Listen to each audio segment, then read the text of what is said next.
I got my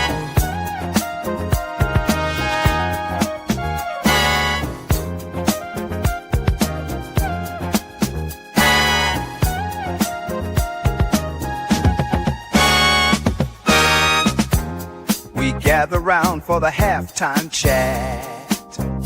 Old friends cracking jokes and talking stats. From life's little games to the greatest plays. Love and the stories from the old glory days. With Philly's heart and coach's cheer, we break it down every moment, dear. Life is a team and we've got the plan. Sports, love, and laughter, that's who we am.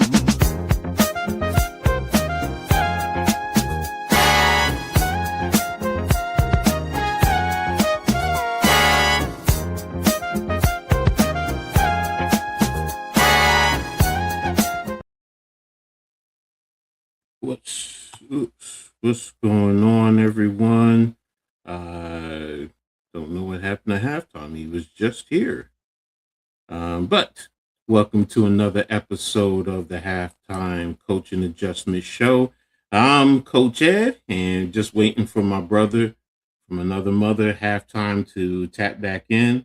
Two old farts here to just talk about sports, life, love, whatever, when it comes Sorry, to everybody. I don't know what happened, man. Hey, man, it happens. So, it's not a big issue. So I touched something. I was all good, but I touched something and it didn't work out good. At least you didn't touch yourself. There you go. So, but we appreciate everyone for being here, rocking with us for episode 42 of the Halftime Coaching Adjustment Show. Thank you guys for the continued support. Appreciate everyone. So, y'all know the routine as we get into everything. Make sure y'all hit that like button, sub up if you haven't already done so, and get notified. So when we put out new content, you know what's out there. And make sure y'all hit the comments. You're a part of this. So you're part of the family. Let us know what you're thinking. Appreciate everyone. So again, but halftime, how you doing, bro? Just pushing through. Now how it goes. Yeah, I know you were saying it when we were going on your back, so I'm like, Yeah, okay. back, my hip. Remember that song, Coach? Mm-hmm. Put my hand on your hip. Your hip. Now I'm over here like, oh my God, my hip. I got my hand on my own damn hip. I know I'm that gonna need one of one. them. I know the song "My Neck, My Back." I ain't gonna say the rest of it, but Yup. yeah. But now I feel you, bro. I feel the same way sometimes. So, but really excited to get into today's show. So hope you all are ready to rock and roll with us. Just posting this on Twitter too. So, and let's see, you already got somebody in the chat. What's up, Arcool? So much negativity going on online. Man, there's negativity everywhere. So, what That's did all Jay they say? do, R2, is negativity. Yeah, what did Jay-Z say? Just brush that off your shoulder. That's it, man. Brush it off your shoulder, let it go. Yeah, sometimes you can't let it get to you. So, with Philly halftime and the coach. So there we go. Got it on Twitter. So, bam. Come on. See, this is technology for you. I got the computer, got the TV on, I got my phone. Man, I'm all over the place, man. So, but yeah, so much negativity. What's up, Charles? Appreciate you, man. Thank you for always tapping in. Yeah, if them subs is free, man. It helps us. Hey, it's free for you. You know what they're saying. If it's free, it's for me. So, appreciate all the support, family complaining, even though the team is in first place. I mean, cool. I mean, when the Yankees are in first place, we complain. So I get you. I understand. So, that's just the reality of life. And, in this day and age, and there's always something to complain about. So, but Everybody complains about something. yeah, thank you, man. This is powerful. Oh, So indeed. it's not been perfect, but they finding ways to stay afloat. Yeah, there you go. Look, you can win the championship and probably people will still complain. So, but but let's go ahead and get into it. Oh, that's what I forgot. I know I was forgetting something. I was forgetting the music. I said I was going to put on some music. So, and there we go. All right. So, first topic for today.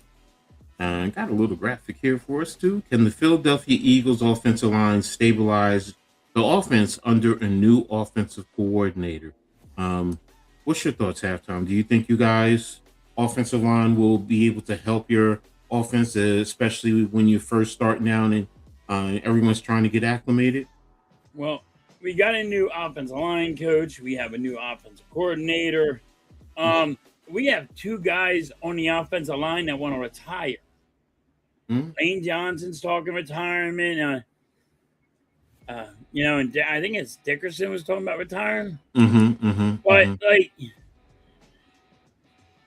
they got their rings. They want to retire, and they're like, and now I'm hearing that the new offensive coordinator, the scheme that he's calling, some of these offensive people are complaining about it.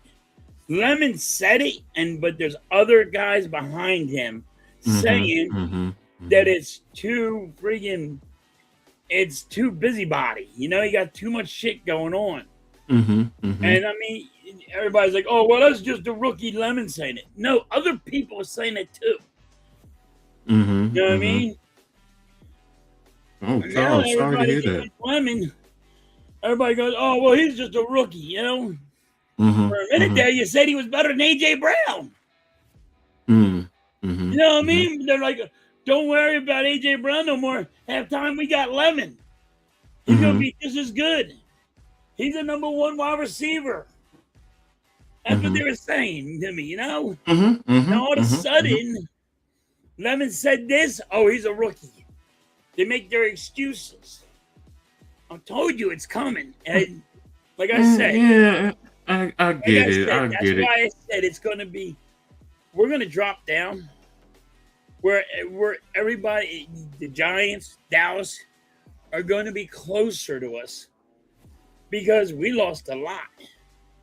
Here's the one thing. Our guys are getting older. I get that, but there's one thing in all my years of experience, and I didn't know he was part of the Masked Singer, Jordan Mailata. Okay. But here's the thing. The Eagles find themselves in a spot most NFL teams dream of. All the starters on the offensive line return for another year. Not only that, but all 5 projected starters were drafted by the Eagles. Continuity on the offensive line is one of the biggest things, one of the biggest keys to success. I can tell you from experience, when you have an offensive line that has been together for years, you're drafted, you're in the program. Yes, I understand you have a new offensive line, but that's why I posed this question. When you have an offensive line that's together, they literally know what the others are thinking, and and when you line up and you look at the defense, you all see the same thing right off the bat. You're trained together, you work together. That also helps the skill guys to feel comfortable in going out there to do their job. You just lost your offensive line coach. But you have that has these guys set up a certain way. Now you have a new guy, and they're going to go to him and say, well, this is what's happening. Now you're a coach. So the player is going to go up to you and say, well, this is what's happening. This is what we got to do. And in his mind, he'll be like, no, just do it my way. Well, yes, and that's a butt of a heads. They're going to say no because you're wrong. Or, you know what I mean? You don't know that for a fact. You know what I mean? You know, sometimes that happens. Yes, you're right. It does happen like that, but And it that's happens why. that fast, too, But in the game. this is a veteran group. So any smart coach. Now I don't know the offensive line coach, so and you're right. He could be very egotistical, and it's all about him and his way and the highway. And I get it. Yes. But if you're a smart coach, you go to your players and you talk to them, and you find out how did they do things because it was successful. So you Right. don't want to you don't want to change it. You may want to tweak a few things. I get that. Every coach wants to tweak certain things. Because if they But want it their way, they want to make it theirs. yes, you want to make it They don't theirs. want to run the same process that they've been working with. If They it's want to, if it's he broke, wants to change it his way. it ain't broke. So it's Could it be going to be good? hard. Could it be bad? No, you're I right. don't know. You're right. I was just saying in terms of what you're like for example, if I was offered the job and I took the job, I'm not coming in here trying to change a lot of things. I'm going to tweak little things. I'm going to look at your techniques and Right. see what I can help you out there. But you know what? What do you guys see when you come up to the line of scrimmage and this is the call? We identified this is the mic, and we have a run going this way. What are you guys trying to do? What did you do in the past? I'm going to talk to the new OC. What is he looking for? I'm going to talk to the head coach. Here's the other thing. I'm also going to talk to the defensive coordinator to find out what did you guys do? What did they do last year against you in practice Right. that you felt was that caused you a lot of problems? Because I'm trying to get all the information. So yes, that's why I say continuity is a big thing. And that's why to you, a lot of teams, like you talk about the Giants. Yeah, the Giants have new pieces here or there. They're not bringing back the same 5 starters. Now they got 4, but there's one that's a rookie, so that still takes time to develop. Dallas, Washington.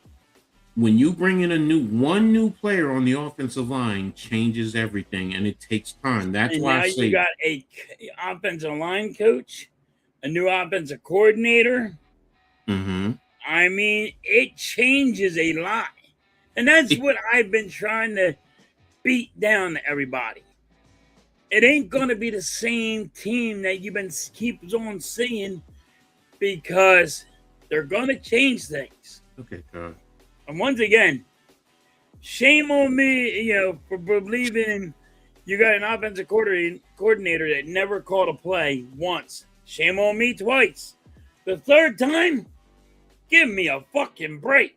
Well, let me ask you this, because you're saying change, and I guess what I'm looking at is simple adjustments, because change means I'm totally taking out the whole philosophy. Period. Case closed.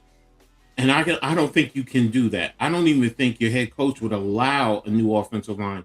You're going to explain to him, look, put your twist on things, yes, but don't come in here changing the whole system.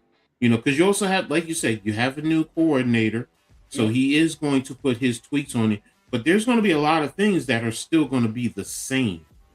So, what did he say? Oh, serious. Oh man, Charles, that's wow. Update from Nassau, Bahamas. On yesterday, a plane crashed in North Andros, one of our islands. Man, that's sad. Sorry to hear that, man. Praise. Thoughts and prayers. Sorry to hear that. Yeah, man. Oh, wow. I mean, never want to see or hear anything like that, man. Especially in down in the Bahamas, Right. place like that. So but again, my thoughts and prayers are with you all. So you're losing to the Mets on Thursday. 6 of the persons from a local band. Oh wow, yeah. I'm praying for you, bro. I hope you you get through it, man. So so and their families, man. So, but it is tough, man. That's a tough one, Charles. Yeah, definitely. So, and again, like I said, our thoughts and prayers, hopefully, everybody watching can send up some prayers. And, We're there. Thanks, Mr. Philly Halftime and Mrs. Halftime Coach. You're welcome, man. And, we're still family. Whether directly or indirectly, we're family. So, we're Always supporting. here. Yeah, definitely. So, you guys are here for us. So, Yep. we're here for you. So, but back to the Eagles. But I do understand where you're coming from, and I understand the concerns. But when you have a offensive line that's still intact, their ability to pick up the new information, it's not going to be as drastic as some may think, even with the new coordinator and the new offensive line coach. And don't get me wrong, that has an impact. Yes, it does. But you have the five guys who go out there on the field, and they're the ones that produce. The coach can coach and give you information, but it's still the players, and they're going to go out there, and that's why I think you guys have a great. Yeah, but even if the players are disagreeing with the offensive coordinator, not like in the plays, that could be a problem. You know what I mean? You're like, okay, I go listen to this and do my job, but we should be doing this play, not that play. Well, I guess what I'm getting at is because really, to be honest with you, all the plays are the same throughout the league. Power is power. Yes. Yes. Zone. They might have it named differently, but terminology it's all the same. It's all the same. So that's why I say, and you have five guys they've been to war together. So it's not like you're getting in a new guy. So that helps in the adjustment. So that's why I said, can the offensive line help stabilize during this transition? And I think for you guys, you're in a good position because you do have the offensive line that can help stabilize what you guys want to do. I mean, they're still good and healthy. Yes. They just might want to retire, but they're still good and healthy. They wouldn't want to retire because they're feeling old. That's all. And but, I'm a guy that beats a dead horse, I guess you could say, on this, because shame on me once, shame on me twice. Fuck the third time. You ain't hitting me. I get you. Give me a guy that never called a play before. No, I got. And I got a quarterback that don't know how to call an audible. Here's another thing that helps you guys. Next to Mulata is Dickerson, and the two are so close on and off the field that Dickerson was the best man that Mulata was Dickerson's best man at his wedding. Yeah, now, that's something that you just don't. That's a bond. That's a touch. Yeah. So that's why it's like when I was reading it, I'm like, wow, that's something. Yeah, but Dickerson's got to stay healthy. No, that's fair. That's fair. He don't stay healthy. Now it says in the mix where I wanted to get, you have veteran Fred Johnson, who's in his fourth year with the Eagles, 9th year in the league. He's a rotational tackle.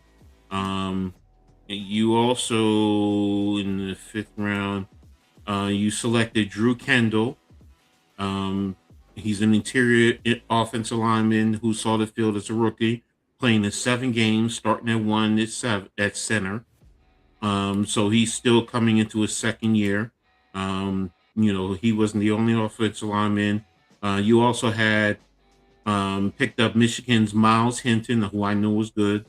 The tackle spent the true on the injury. The 6'7" does have the experience with some Eagles teammate protecting quarterback McKee when the two were at Stanford.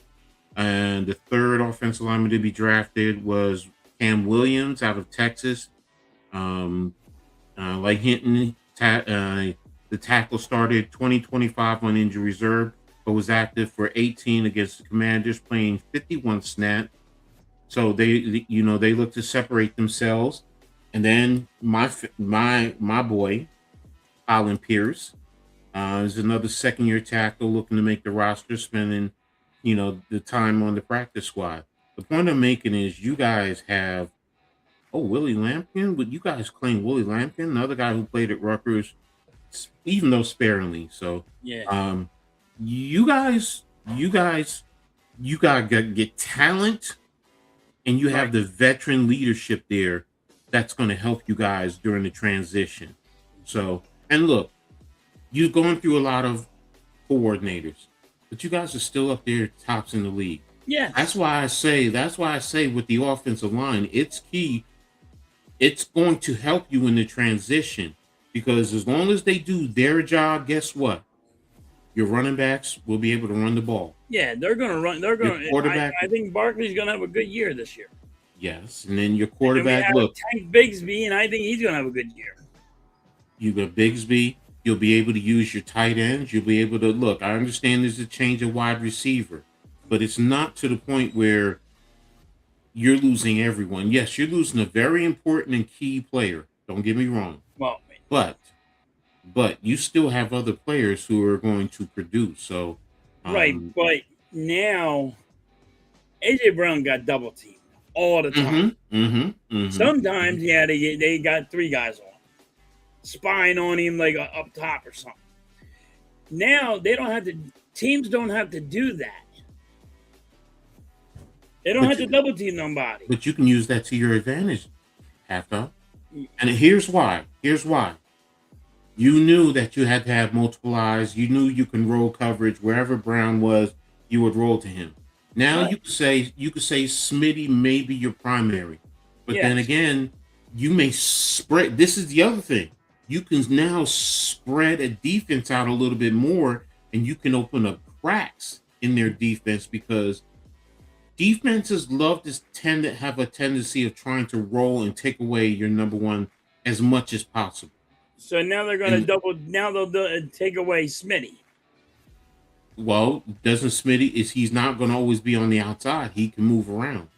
And that's the hard thing to do when someone is moving around, whether he's in the slot, whether he's a motion guy, whether he is on the line, because now and that's why I was saying, and it opens up opens up the defense, because now guess what? You could use a tight end as a big body guy to replace Brown, and you can do that right in the seams sometimes. Right in the slot to the seams, which now, okay, the defense, how do you call it? So that's why when I go back to my initial point with the offensive line, if your offensive line is open up the lanes, and you guys, like you said, Saquon, you're hoping and expecting him to have a good season. Right. Now that opens up play action with your passing game, because you took Brown out of the equation, which now as a defensive coordinator, it's like, okay, now I got it. And you have a new offensive coordinator, so I can't pick up on his tendencies right away. You know what I mean? Like, no, I get it, but that's the thing. Questions. I mean, shoot, if I got a guy that knows how to call plays, that's a different story. No, I get you. It's a double-edged sword. When you got guys that don't know how to call play, you're like, how the fuck do you keep on trying to run up the middle when you should be running on the side? Because that's when Barkley freaking takes off. And what happens if this is a very smart guy and he's the missing piece that you guys have been wanting, and now he comes in and then he puts the puzzle together, and now you're out here balling. Then you're going to be like, oh my gosh, he's the greatest gift to the game of football. No, not me. Not me. Hey, look, listen, let me tell you something. I never turn my freaking wings, buddy. I keep it one way. We'll see. No, I get it. It's like a we'll see. You want to wait and see. I gotta wait and see. I just gotta wait and see. These are the questions marks I have for the Eagles. No, and that's it ain't there. The players. It ain't the players. Mm-hmm. It's an offensive line coach. It's it's a freaking shoot. They're talking about if we don't make it to the playoffs, Nick Sirianni gets fired. They're talking about Jalen Hurts not getting re-signed because the Eagles don't want him no more. I get it, bro. These are the talks. It ain't just me just rambling. No. I get it. I get what you're saying. But I'll say this: as a Giants fan, I would switch with you in a heartbeat. Why? Because you have continuity. Everything that you're complaining about, I would love to have right now. I would love to have it because why? We have a new coach coming in. We have a whole lot of things. Just like you have questions, we have You questions. gotta have So, questions. I mean, even so though you got a good head coach and mhm. all, you still have to have questions. Like, is your running back going to be healthy this year? Is your when's your wide receiver back? Exactly. How you Exactly. get wide receiver? What you know what I mean? Your wide receiver's hurt, and when's he going to be back here? But who's going to be helping him? And You guys got a that lot of questions too. that's Dallas the got a point. lot of questions. Every Everyone but team has questions. questions, exactly. But what the point is, your questions are a little bit are a lot less than what the Giants Right, have. So right. I will say that. Mine So is just doing, hey, fool me once, fool me twice. no, I You get ain't it. I fooling get this it. guy 3 times. I get it. I get it. And talking about the Giants, the question I have, oops, what the hell, Edward? Show. I think that linebacker for you guys is going to Which be a beast. the new additions are positioned to play the biggest roles. And for the Giants, you have two linebackers. You have Edmonds, who came over from Chicago, and you have Arvell Reese, who the Giants drafted in the first round. I think You know, he's going to be a beast. but here's the other one. You have other key pieces, Falele, which many Giants fans are not, but he's a big mamma jamma on that offensive line. And then you have Likely as the tight end, who's the flex tight end who can help, allows you to run two tight end sets, can help in the run game. But, you also have a new head coach. That's why I say, who will impact the Giants overall? Um, who can have the biggest impact? And to start with me, it's going to be the coach. It's going to be the coach. Has to Because be. when I look at last year, with and here's the thing though. Last year, the Giants lost a lot of single digit games. Right. They lost a lot of but if you Yeah. had John R. Harbaugh, you at least win half of those, if not the vast majority of them. So to me, he has the biggest impact. Now, the players on the field, they have to produce. And you're right. Arvell Reese, he's young. You have Mali Anala on the offensive line, another first rounder. So, we have a lot of young talent. Edmonds, he can help guide Reese because they're literally identical in terms of build, athleticism. So he can help him, and he's experienced. And look, Edmonds is also young too. So, he's only I think he's 29. So it's not like he's a 30 plus guy. Yeah, he's not old So, by no means. but the biggest impact for me will be the head coach to start. Right. So Well, that's because you got a new coach and you had the players, but they had to believe in his philosophy. And the coach has to believe in the player. Exactly. And this day, these kids, these young guys now playing football, has a mouth on them. Oh, you don't know shit. You don't know shit. To these coaches, some of these coaches, Harbaugh is a good coach. And, he has to have faith in his team, his players, and they have to trust him. Just like the Eagles they got to trust their offensive coordinator. Got to trust them. It's the same situation. No, you're right. But to me, that's also the beauty of the game. When you have new situations like that, there's that energy. I get where you're coming from because you've been through it so many times. So it's different from the Giants where Harbaugh's coming in brand new. You've gone through coordinators multiple times over and over. And Jalen Hurts, again. from college to the pros, always has a new offensive coordinator. So yes, I get it. I get the apprehension coming from your. It's a difference, but yours a little bit better. Yeah, you say mine is better. You would want to be where the Giants is right now. Your coach is better. Yes, okay. Your coach is better. No, I get you. So, but yeah, no, I mean that's the beauty of this whole thing, and like you said, you said the Giants you think will come in second in the division. Yeah, So, I think you guys are beating Dallas. So with that, and that's what I'm hoping. Look, most of the prognosticators are actually picking Dallas. And I've seen many who have put the Giants. I know many. Did Dallas get probably the best player in the draft? Yes. But, I mean, that's my opinion. But I still think the way that the Giants are handling things from the outside looking in, I think you guys are really going to be better than Dallas. I think Dallas, because of Dak Prescott, and, they're going to be, they got the same coach. They got Dak Prescott is still the same quarterback. They're going to run, they're going to still have the same issues over and over and over again. They don't want to really change that much because they're looking at like, hey, we're almost there. And they think they can do it with the same team. And you got to make those. They should have made a big splash, but they didn't. Looking at the Giants, what is your biggest concern in terms of players? Who do you think is a player or a position group that could give you the Eagles the biggest trouble? Running back. You're running back. Okay. So Scatterable. The reason why you're running back is he's like Mike Allstott. From is that his name from Tampa Bay back in the day? I got his name right? Yeah, Mike Allstott. Yes. You know how bad with names, coach. So that guy is a tank.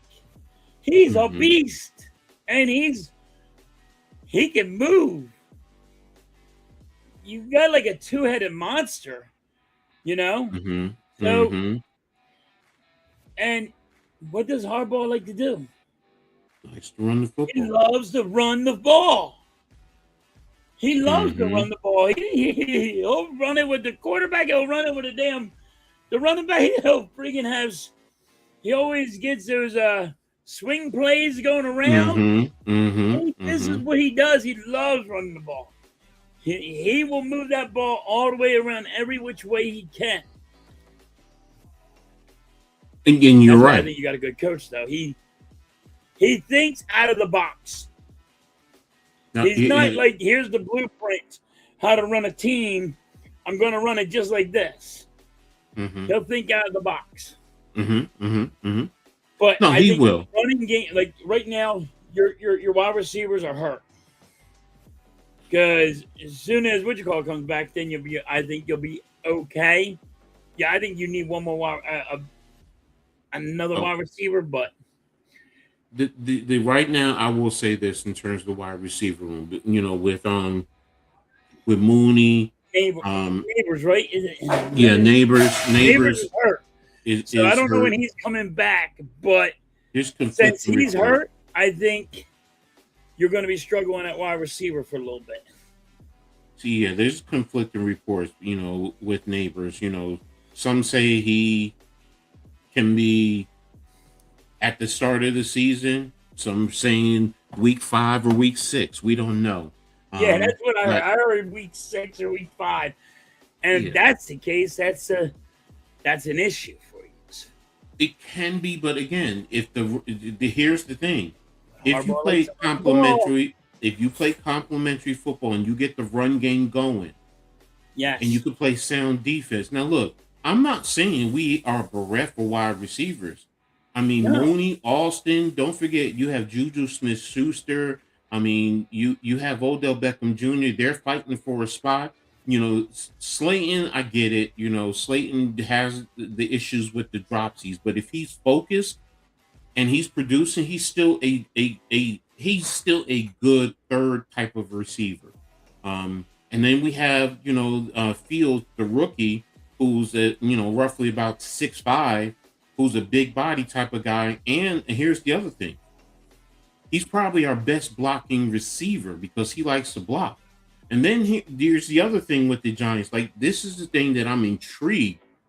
You can go Likely and you can go Theo Johnson and play double 2 tight ends, and you can even flex Likely out to make him a third wide receiver in the passing game.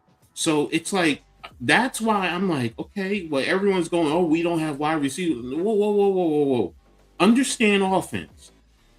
Let's see what they're going to do. And then look, here's another thing. You got Patrick Ricard. Don't forget the big summer gun was the fullback in Baltimore, 6'3", 300 pounds, and plays fullback. Right. And he plays a fullback and a tight end type of a deal. And he could sometimes sneak out and catch the ball into the flat and surprise you. But his biggest thing is opening up the holes in the running game, or if you bring him in a passing situation to help protect the quarterback, because he's like a 6 offensive lineman. So I'm like, let's roll it back. Let's see. I'm not ready to, go into doom is gloom. I'm also not saying the Giants are going to the Super Bowl either. I'm like, I want to see, just like you. None of us are going to the Super Bowl. I'm saying our division, I was saying our division is real close. And I always said this year, it's a one-game pony. It will be one game that decides who's going to be in first place. It's going to be the Eagles or the Giants. It's going to be like Dallas is going to be one game away from being in second place. I think it's going to just be so close. But I think Commanders need a little help, but because I don't trust. Nobody can stay healthy on the Commanders, so but that's any team. See, I get injuries right now. On the Giants, everybody can fall down. Everybody can fall down on the Eagles. I mean, injuries are football is a brutal sport. It's part of the game. That's why yes, I understand you want to factor in injury history and all of that, but the level some fans go to when it comes to injuries, like it's doom is gloom. Hello. Well, it's the next man up mentality. Yes, man. Look at the Eagles. Next man up. Howie Roseman got us built where, all right, if that guy's hurt, the next guys could be starting on a different team. You know what I mean? If you want to look at offensive line, if you want to look at running backs, wherever you want to look, even wide receivers, they're like, oh, well, you guys are stacked. That's how Howie Roseman set it up. Problem is the coaches, can these coaches get these guys and get them in a winning way? And just like, the Giants, just like Dallas, like them all. Yeah. Arco, I will tell you this. If your defense, because you have some talent there on Dallas, we know what they have on the offensive side of the ball. If their defense, the best freaking guy in the draft. I disagree. I think the Giants get. I'm not saying. You said the best. I thought he was the best. To me, it was Reese. It was always Reese. Initially, I thought Reese was going as high as 2. Like when I did my preview of the guys that I wanted for the Giants, Reese was one of the ones. But I thought it was going to be who went to the Redskins. I thought that's who we were going to take. But when Reese dropped, I'm like, no, take him. You got to take him because of what he brings, not just his versatility, the way that he plays. And I'm not saying Banks is not a good player. He's a hell of a player. He definitely is. But the problem is, and it's not that I'm discrediting his position, because you can play him down into the box as well as playing him back. But it's more of 9 times out of 10, you're probably going to use him more on the back end to help your defense, where Reese is right in the middle of it. He can help in the run game and he can help in the pass game because he's at the second level. So, but again, that was my personal opinion. It's 2 different opinions. That's okay. No, I agree. And like I said, Banks is a hell of a player, man. And I thought he was like I like him a lot. That's all. Star Wars says Eagles will be 1-16. Oh my God, Star Wars! Star Wars, that'll never happen again. It has happened, Star Wars, but it'll never happen again. It was only 1-14, I believe, or 1-13. No, that was Kotite. Richie Kotite was your head coach, that was I with believe. Kotite. Yeah, That'll never happen again. That was like a blackout season. That was And in you the got 80s, to watch right? one goddamn game. That was the 80s, right? Yeah, that was in the 80s. Because he came from the Jets to you guys. Went to the Jets, came here, and then went back to the Jets. Yeah. And Arco, that's my point. If you're top 15, 16-ish with that offense, it's going to be tough, man. It's going to be tough. So and that to me, that's the beauty of this game. That's why I love it. I'll always I know I get hate, and I'm biased with it, but football is the best team sport ever. It is the ultimate team sport. Not just one person wins it, and not one person just loses it. Nope. There's always that misconception of the quarterback. But shout out to my man Big Pat. He said it best when he articulated this. The quarterback position is the most dependent position in all of sports, and it is. The quarterback is dependent on the offensive line. It is dependent on the running backs. It's dependent on the tight ends and receivers. It's dependent on the defense. Very few quarterbacks can go out there and be, Lamar Jackson in a sense, or a Josh Allen, and run all over the field and create, or Michael Vick back in the day. Most quarterbacks got to stand there, get the ball to the playmakers, and let the playmakers go do their thing. So, point being is every position, even on the offensive line, you need every last one of those offensive line to play together. If one guy breaks down, it helps. So that's why football to me is the ultimate team sport. It's not like basketball. So, look, say what you want. You get a Michael Jordan or, guys like that. Sometimes they can take over the game and win it. Same thing in baseball. You can have a pitcher who can just shut an offense down and just shut everybody down. Yeah, but football, you still need everybody to do their job. So that's why to me it's the ultimate team sport and the best team sport that's out there. So that's why it's the most exciting sport. Yes. So baseball, some people just can't stand baseball because they're, oh my God, it takes too long. And you gotta love defense if you want to watch baseball. You know what I mean? Basketball, there's no defense anymore. They're just, oh, look at that guy shoot. Oh, look at that guy shoot. Exactly. So, all right. So we're going to go ahead and move on, and we're going to talk a little bit of basketball. So far, Summer League just started. And, it's an exciting time right now with the season that just closed, but the draft and what's going on right now out there. You have what's his name, Phylon with Philly. You have Jack Cahill for the Knicks, who they drafted in the second round because they didn't have a first rounder, coming over from Germany. We weren't even expecting him to be on the Summer League squad, and they just his international team, because he's going to be a stash player.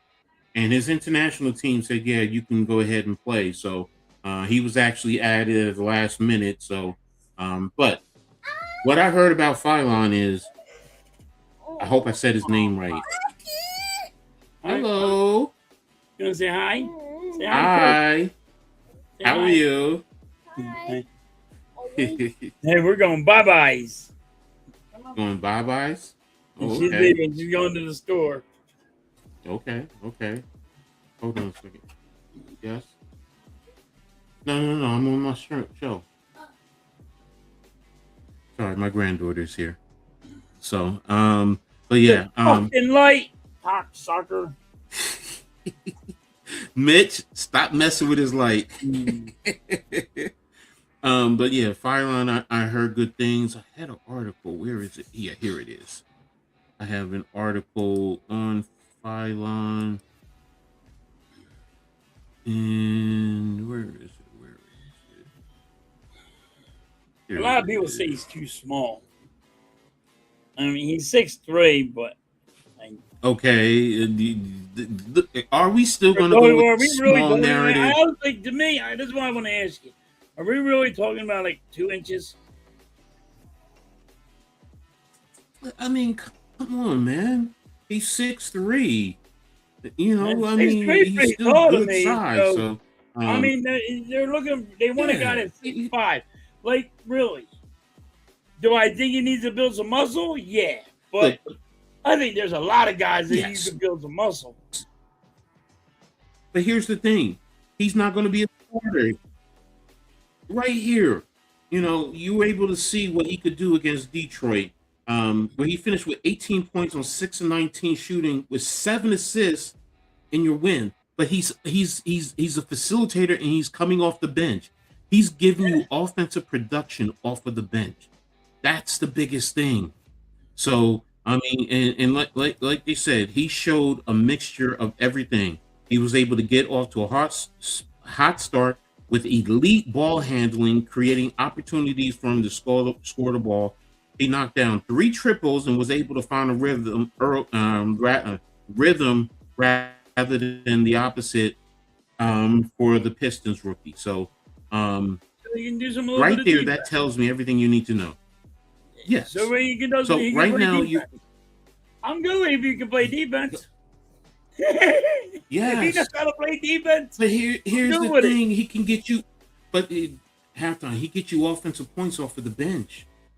Right. He gets you offensive points off of the bench. He's someone who can back up Maxey. Yes, he's a rookie. He has to learn the game. He has to develop.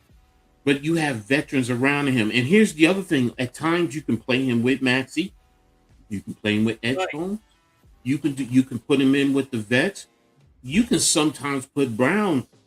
You can put Jaylen Brown with the second unit, you know, to help him with some with the offense, and he grows and he develops, and teams are going to key in on him. But he's shown he can put the ball in the basket. That's the biggest thing, and that's why as long as he can play defense, yes, I'm good with it. Look, you don't need him to be a lockdown. You just need him to be serviceable, you know, on the defensive end, and not to be someone who teams target and isolate, and he can't hold his own. He's gonna get beat sometimes. So you know that kind of hurt us. Yeah, but you guys picked up other things, other players. Right. Where was the other man? Being able to do little things in point, especially for guards, especially for me coming to this team, being able to take pressure off the other guards and being able to find other guys. This is what I was looking for. I feel like that's one of the most important things. And once you get going, guys starting to step up and create opportunities for your teammates. So being able to be unselfish and share the ball, I feel that's a great skill for a guard. And that's what you need on your second unit. That's what you need. You need a facilitator, because now guess what that does? That takes minutes off of Maxey. You now can put that on him, and you save Maxey for the playoffs. You're not wearing him down. You don't have to wear Maxey out no more. Maxey, what is he doing? 40 minutes or something? Yes. So Maxey don't have to be burnt out. And that's the thing. When I saw that, and every, you know, some Sixers fans were talking about it, and I looked at him like, oh, the kid can play. You know, when Mitch said it, I was just like, yeah, the kid can play. Okay. So he's going to be good. Yes, he's not going to be the key player right now. He's got to learn and develop. But by the end of the year, what you want to see by the end of the year, now I'm not going to say he's going to be a Dylan Harper, but if he can start being in that mold, and he can give you something like that, you wouldn't take that? No, you would have. You're going to take that, but I mean, can he do it though? No, I get you. I mean, you got. I mean, like that's be like the hope that he could do that at the end of the year. Mm-hmm. By the end of the year, if you could see something like that, you know. But is he that? Is he going to be that? What's up, Carlton? Thanks for tapping in. Appreciate you. Again, everyone, thanks for being here. Appreciate everyone for being here. Make sure you guys hit that like button for my man Halftime, for me, Coach Ed, for the Hardcore Sports Network, the Aboriginal Sports Network. All that information is in the description. If you're on X, give us a little heart. If you're on Facebook, give us a thumbs up, man. It helps. Hey, it's free, man. If it's free, it's for me. You know, I mean, if you did that and you can get free money, I think you guys would be blowing us up. You know, ding, ding, ding, ding, ding, ding, ding, give me my free money. Well, guess what? It helps us anyway. So just help us out. Hook a brother up. But next I want to talk about is K-Yill. I hope I said his name right. Now, he wasn't expected to be here for the Knicks. Like I said, he was expected to be a stash player. And now he's coming in. Now, look, on one side, he's going to take opportunities away from other players. But he's not going to take away from key players that we were looking for. Diawara, Dadier, who were on the roster last year and won a championship, and Tyler Nickel, who we drafted after K-Yill. K-Yill is more the point guard. Nickel is a wing, but he's a 3-point shooter. I will say this: yesterday, that's all everyone kept saying about Nickel. He was killing them with threes. He hit 6 threes yesterday. I think he was 6 for 11 overall, but 6 for 10 from 3-point line. So he was 60% from the 3-point area. Now, K-Yill didn't play. Like I said, he just came in, but he's taking opportunities from other guys who were trying to show their wares to get into the league. So, but K-Yill, where was it? He's not taken away from Dadier, Diawara, Nickel. While all 4 have room to grow this summer. Where was it? He's gonna be deep in the bench, right? This guy right here, he's gonna be overseas. I mean, if you look at his numbers, now this is over in Germany. You know, he's pretty much averaging about 22 points, roughly about, about 6, maybe 5 or 6 rebounds, giving you about 3.5 assists. So, he's productive. Now, if he comes here, when he comes here, he's not going to be, asked to do a lot. But, he could be a reason why we ship out Kolek, because that's the thing. Now, he's also, here it is, Jaden Atkins, who was among the most highly anticipated players outside of the aforementioned names, will take the biggest hit. The 6'4" guard who averaged 14.7 points, 4 rebounds in the G League. He would have been the lead guard if K-Yill remained out, but that changed. And that's what I wanted to talk about right there. So, because one of the things the Knicks are looking for is a center. So we may have to, and we have an abundance of guards. So if we shift out a guard, we need somebody to replace him. So, you heard some things about Nickel. So I know he's from West Virginia, but he's a 3-point demon. So he and all the clips I show, quick release. He's 6'7", so he's tall, he's lanky, but he has a good release and he moves well with the ball. You can set him up for screens. He has to work on his handling, but he's a shooter, and that's something the Knicks. You saying he needs to get to the gym? Yeah, he needs to get and put some muscle on. Yeah, you can't say lanky. Come on now. Yeah, Carlton. That's what I'm talking about. Nickel. His name is Nickel. And he was in Vanderbilt. Yes, this is the kid I'm talking about. So, if you go look him up, Nickel is the kid who I'm talking about, and he can play. He can play, and now he's going to be deep on the bench. He's going to develop, but what it also does is sets up for the future, where when certain guys who are making money are gone, or you trade certain guys, he's going to get the opportunity. And the Knicks have been doing a good job, and that's some of the things that I'm looking for. And I know they play later today, so I'm going to be trying to keep tabs on that. But I'm liking what I'm hearing. I love the highlights that I saw of him. Now, Diawara, who I love. He had a bad game yesterday, but you know what? It's summer league. I'm expecting him to probably play one more, maybe two more games, and then shut him down. You don't want to cause any injury. Yeah, Kolek is nice, but you know what? If you have on J man, yeah, what's his name? Kayil, sorry, Kayil. If he can develop into a facilitator, then you know what, you can afford to let Kolek go and use him as trade bait, because the Knicks also want one more center. That's the biggest thing. So that's where it lies with the Knicks. So and again, that's why with the Knicks, that's what you look for with the young players. You know, you're not really looking for guys to come in and be key. Well, you're not looking for them to be major players, but you're looking for them to play a role and to help out when necessary. Yes. And then this way, guys like, if you trade Kolek, I've even heard talking about Deuce McBride. I'm like, but if you if you need him to get you the asset you need, then you got to do what you got to do, and you got to have guys to replace him. So both teams, New York and Philly, summer league. Look, I'll say to fans for both teams, don't come out here thinking about, you're going to win the summer league championship. Man, that's not important. Warm up and try to figure things out. These kids, they're kids. They got to figure shit out. But you want them for depth pieces on your roster. You have your core. Sixers have your core. We have our core.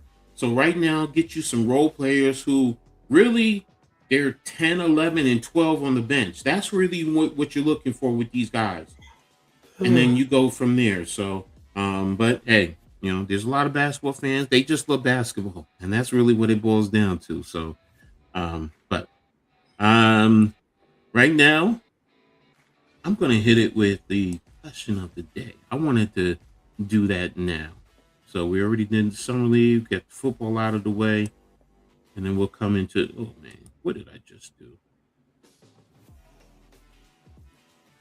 Okay, yeah. Okay, so question of the day. Now, y'all know me. I usually get some really deep questions out there. This one is deep, but it's sports related now for a change. So the question of the day: do you think true sports greatness is born out of natural talent, or is it 100% mental toughness and obsession? What do you think, Hassan? I gotta go with mental toughness, because there's some guys that can just take an ass whooping, and people are not thinking they're as good, but actually show up to play. And that's in any sport: baseball, basketball, football. But as I would say, it's the mental toughness. Because you got to deal with a lot of shit in sports. Especially now, you got to deal with the media. You got to deal with other players. You got you might get a opposite guy on a different team trying to get in your head, and you have to have that mental toughness to fucking deal with that. So I gotta go with that. Well, I really but I mean, you gotta. I mean, you can be the great one. You can be the great one, but they had to deal with the mental toughness too. But that's where I was going, because when I think of greatness, I think of guys like the greatest player out there. Think about LT Jordan or Wayne Gretzky or anybody. Mental toughness, because guess what? They are people out there calling their moms all sorts of names. They are just somebody's trying to get in those players' heads. Here's the thing. And why I say it's everything. It's not either or, it's all of it. Because Michael Jordan had natural talent. There's no denying it. You could look at him. Talent. But the greatest mental toughness that I think of when I think about him is that time when he played, I think it was Utah, and he was sick. He had the flu. And he went out there and wasn't his temperature like 105 or something? Yes, something like that. It was a crazy number. Like he should be in the hospital. He should not be playing. He is playing. And I believe his dad just died. No, that was after. I think that was after. I think that was after. It was at the same time or something. Yeah. So and that's the thing, you know. I mean, Kobe. Remember when Kobe he hurt his Achilles and he got fouled and he went and played. Yep. He played through a torn Achilles. I think about LT. I remember the Saints game when LT played with such great pain. They had to put a harness on his shoulder and he was still out there balling. Reggie White was another one that was out there. They have the talent, but their mental. Remember Emmett Smith? They just wrapped his arm. Yep. He said, just handed me the fucking ball. And he ran for what, another 200 yards, I think? Yes. With a freaking arm that's in a sling. And that's it was dislocated. They have the talent. They have the mental fortitude, the mental toughness. They have the obsession to be great. Yep. So to me, greatness encompasses all of it. It really does. You know, because you gotta want it. I've seen so many guys who are talented who are they just rely on their talent. They get lazy. But no, when you're great, when you want to be great, you go out there and you put it all on the line. And like you said, you got to deal with the people playing mind games with you. But you still go out there and you produce and you do what you got to do. You don't rely just on your talent. You rely on your mind. You know, because that's what I always say, you know, sports is like chess to me. You know, yes, I use the mindset, you know, but that's what I say too. I'm with you 100% on that. But it's a chess game. And all sports is all a chess game. Yes. But then you also have to know that, you know what, I got the physical talent, I got the physical ability. Now, if I can use my ability to mess with the opposition's head, that goes even further. You know, now, you know, where am I at? Where's he at? Where's he at on the field? What is he going to do? You know, and you know, look, guys talking to you. And then, you know, they talk with you, getting into your head and getting you scared. And then, you know, Larry Bird, one of the greatest shooters, and he tell you, I'm gonna go right over here and I'm gonna shoot it, I'm gonna bank it off the backboard, and it's gonna go in, and you can't do anything about it. And what does he do? He goes out there and follows through. He talks the talk, he walks the walk. LT, Reggie White, two of the. Hey, Reggie White say, "God bless you," because here I come. And he just take a man that weighs 350 with one arm and throws him. LT like, listen, I'm gonna come right between the both of yous, and your ass is mine. And he say just like that. And he tell you, I'm coming through you, I'm gonna whoop your ass, and I'm gonna get to the quarterback, and there's not a damn thing you can do about it. I said, I'm going through both you guys. Yes. It ain't even just one. I want both yous. I want to take on two guys at once. I'm not going around yous. I'm coming through you. Yes. And they're like, oh, yeah, okay. You're going to talk your shit. And there he goes, right through him. Like, yo, you guys just let him go. They're like, no, we didn't let him go. He manhandled us. Exactly. So that to me is a sign of greatness. And when you watch your sports teams, don't just look at the physical skills and the gifts. See how they mentally think the game. You know, so that's the beauty of sports for me. When I watch sports, I like watching not just what you're doing on the field, but how do you set things up? You know, so do you set things up where in the first quarter or first half, you're doing something that sets up something in the second half or the second period or whatever that you can tell that the opposition is frustrated or they're scared. They're literally standing in their own piss because I can't stop them. I can't stop them. So, I mean, look, you gotta do whatever you want, but you just can't stop what's about I used to love watching baseball. Everybody don't understand it, but this is why it's always a chess game. Like, let's go with baseball for a minute. The pitcher is trying to get into the batter's head. The batter is trying to get into the pitcher's head. And that's why I said, this time clock thing where they got to get the ball out and all.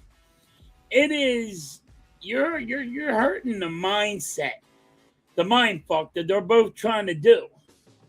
Because it takes too long. Because the game takes too long. Because they're trying to get in each other's heads. Even it happens in baseball for over 100 years. You know what I mean? Like, but it happens in all sports, even in basketball, baseball, football, hockey. Wayne Gretzky used to sit and lean on the freaking thing and say he watched a play develop. And he would just sit there, be talking to the guys. He goes, "Yo, give me 1 minute. I gotta go score it right here." Take off and say, "All right, I saw it set up. Bam, pucks in another." Like, "Yo, what did you see? You didn't see that? Gave me enough to know. Here I am. I'm gonna go score real quick." Wayne Gretzky said to himself, he goes, "Just watch the play to develop." And people get in each other's heads, but that's how you know when you're great. When you're great, you can sit back and watch it develop, and then, feed on it. Another great one that I loved watching when they were younger, and I mean, I know she just came back, is Serena Williams.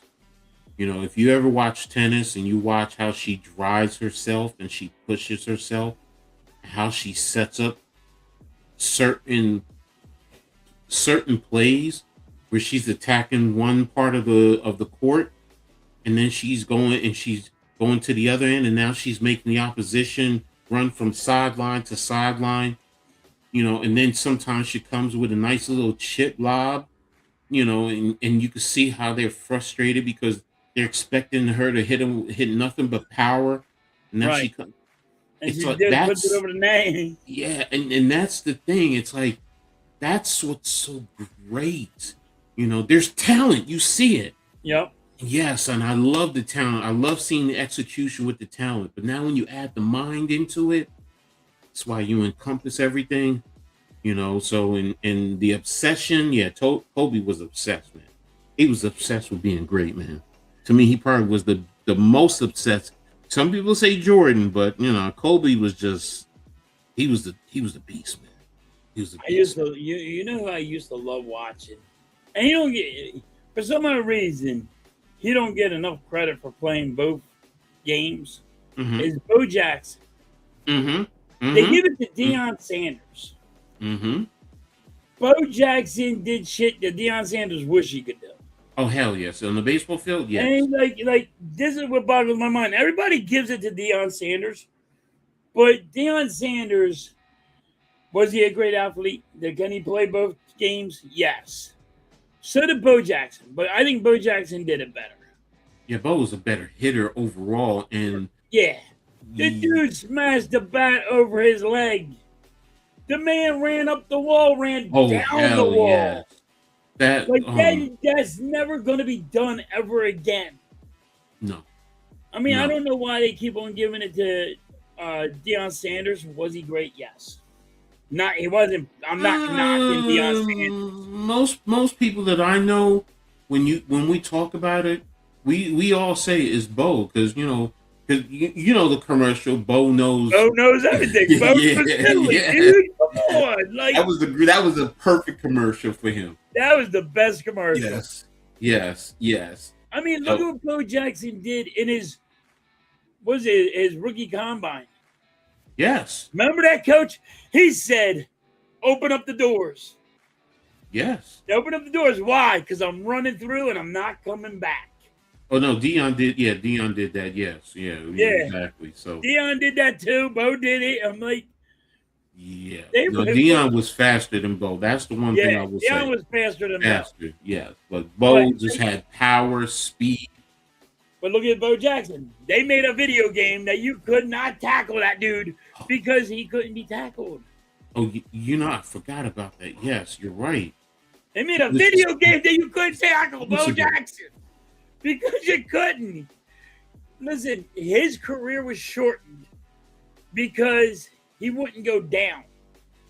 Mm-hmm. He took both legs and popped them out of his hips. Mm-hmm. That's what fucked Bo up. He didn't want to quit. He didn't know how to quit. He was like, no, I'm going to run. The greatest football player I still remember when it comes to Bo Jackson was when Brian Bosworth, and he drove him 5 yards straight into the end zone. Yeah, Bosworth was supposed to be the beast, and next thing you know, you see Bo Jackson just manhandling him. He popped him so hard. Remember, they made they gave Boz a movie. They gave Boz all these commercials. Mm-hmm. Right? They made Boz like Boz is going to be the biggest guy ever, the baddest. And then one day, here's Bo Jackson, and he just made him his bitch. He just hit him so hard. They dude flew. And they're like, all the commercials were like, we would try to make him the beast of the East, and he's over here. We got to take this stuff down. And he never became the same after Bo Jackson whooped on him. Exactly. So that was a great game. Yes, it was. And that's why to me it's just when I see that, I mean, you could talk about his blazing speed when he ran, that long touchdown run. I think it was like 90 something yards. Yeah. But nothing tops that when he just manhandled. When he hit him, I was like, oh. Boz, yes. Boz had the name. He always had neck rolls and the mohawk and the paint face when he was at. Oh, yeah. He did it all. He painted his face like he was the freaking Ultimate Warrior. And yeah, he's going to be the man. And then he comes into the NFL and, nah, man. First of all, we know why. At the ass. He did a movie. He was fucking. They were like, "Oh, this is the guy." Well, I mean, and one game destroyed his whole life. We know why, though. I mean, he was all this and that because he was on the juice, man. Yes, he was on that juice, and now he was like Tony Mandarich. They were on that roid, but then when you come to the NFL and you getting tested, now you got to show your ability. That's why it's like. The athleticism, the ability, as well as the mental, and that broke him. And he just got clobbered. I was like, oh, here comes the train. He disappeared after that, and like you said, he went to movies. He's like, nah. He lost everything. Even if his football career went down the drain, like, yo, you can wipe him. You don't be scared of him. Because he's easy to take down. You be scared. You guys see Jack Lambert play. He was scary. Jack Lambert was a different era. Well, first of all, Jack Lambert was a skinny ass linebacker, but he was just mean. He was tough. He's the type of guy that in a bar fight, he's the one you want. Yo, can you be on my side? Yes, exactly. You ain't looking at him saying, "Oh, he's skinny, no teeth."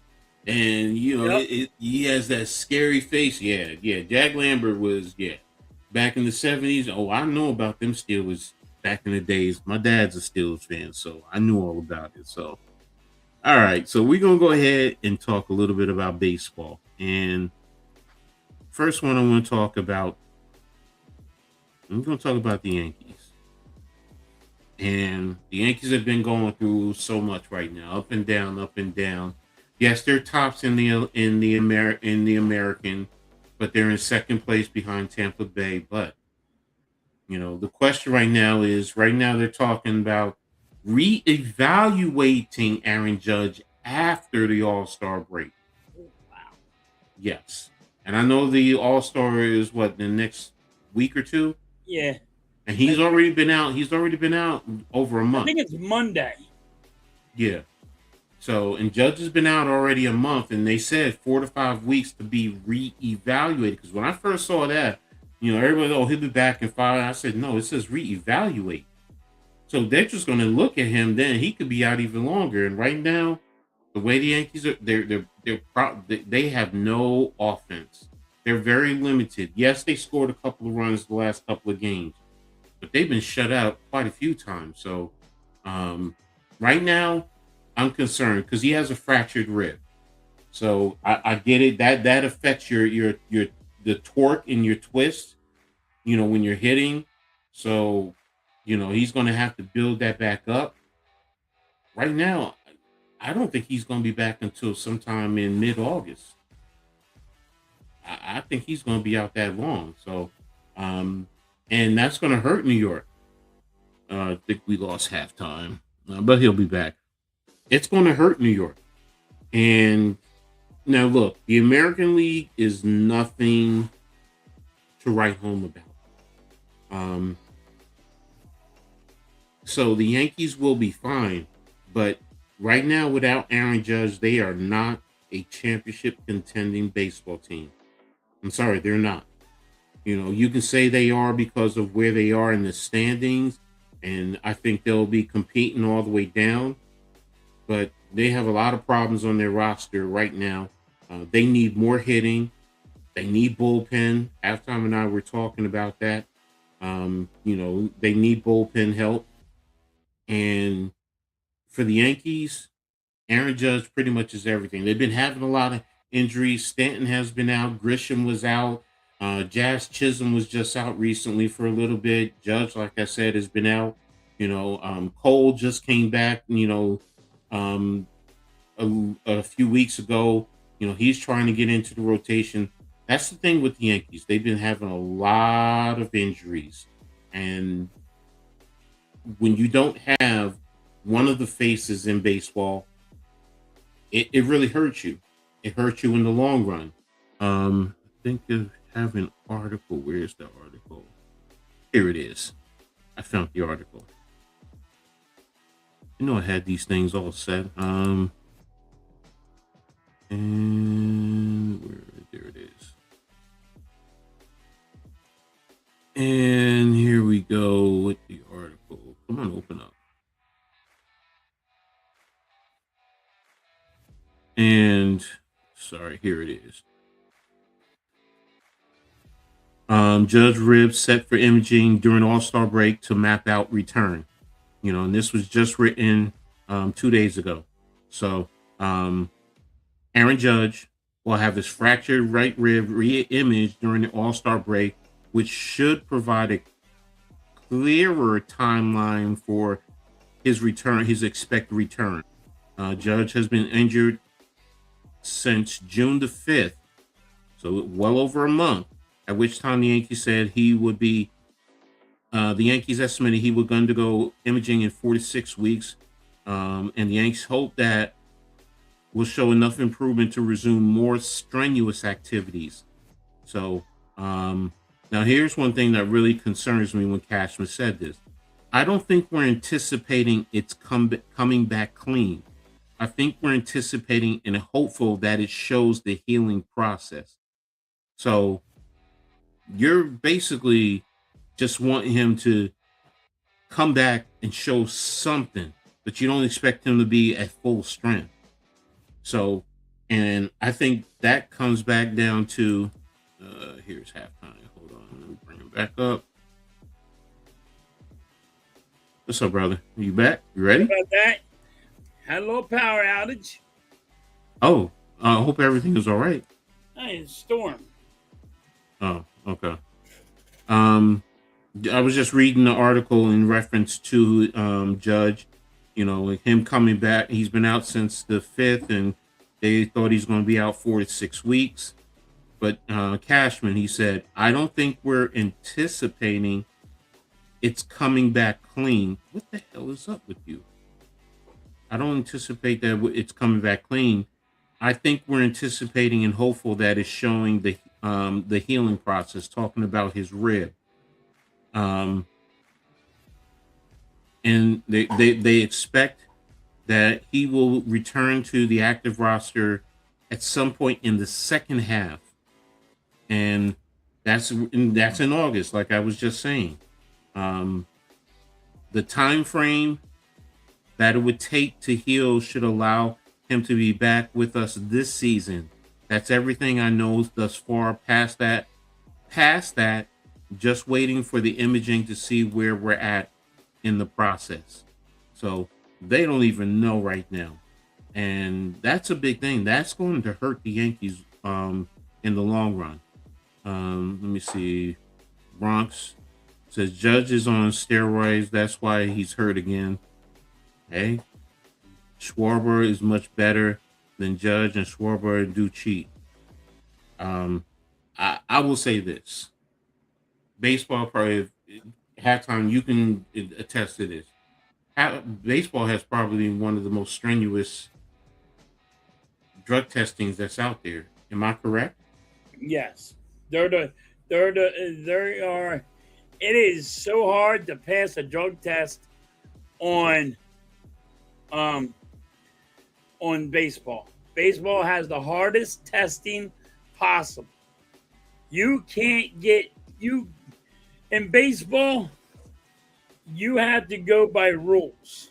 Baseball, all right, you go to a doctor's. You get the sniffles, and he gives you like a nose spray. But that nose spray has a steroid in it. You're not allowed to take it. You have to go through hoops to be able to take it. They're not going to give you that. They're not allowed to take it. You get something from the doctor, you're not allowed to take that because it has a steroid in it or something of that effect that fails the drug test. Okay? Not just, it ain't even just, it's not just a drug test. It could be as simple as, hey, it seems like there's a little bit of drug in it. In baseball, they are so mandatory for it. That's why everybody gets an 80-game suspension or a 50-game suspension. The Bronze, I will say this, because you keep saying Judge cheats, and I don't know where that's coming from. I've never heard of that, and I think you're wrong. I disagree with you vehemently. No one has ever said Aaron Judge. Now, that's your perception, and that's what you believe. Okay. But tell me where you are, because you're saying he's cheating. What articles, what proof do you have that shows that he's cheating? I mean, halftime, have you heard that he's a cheat? I have.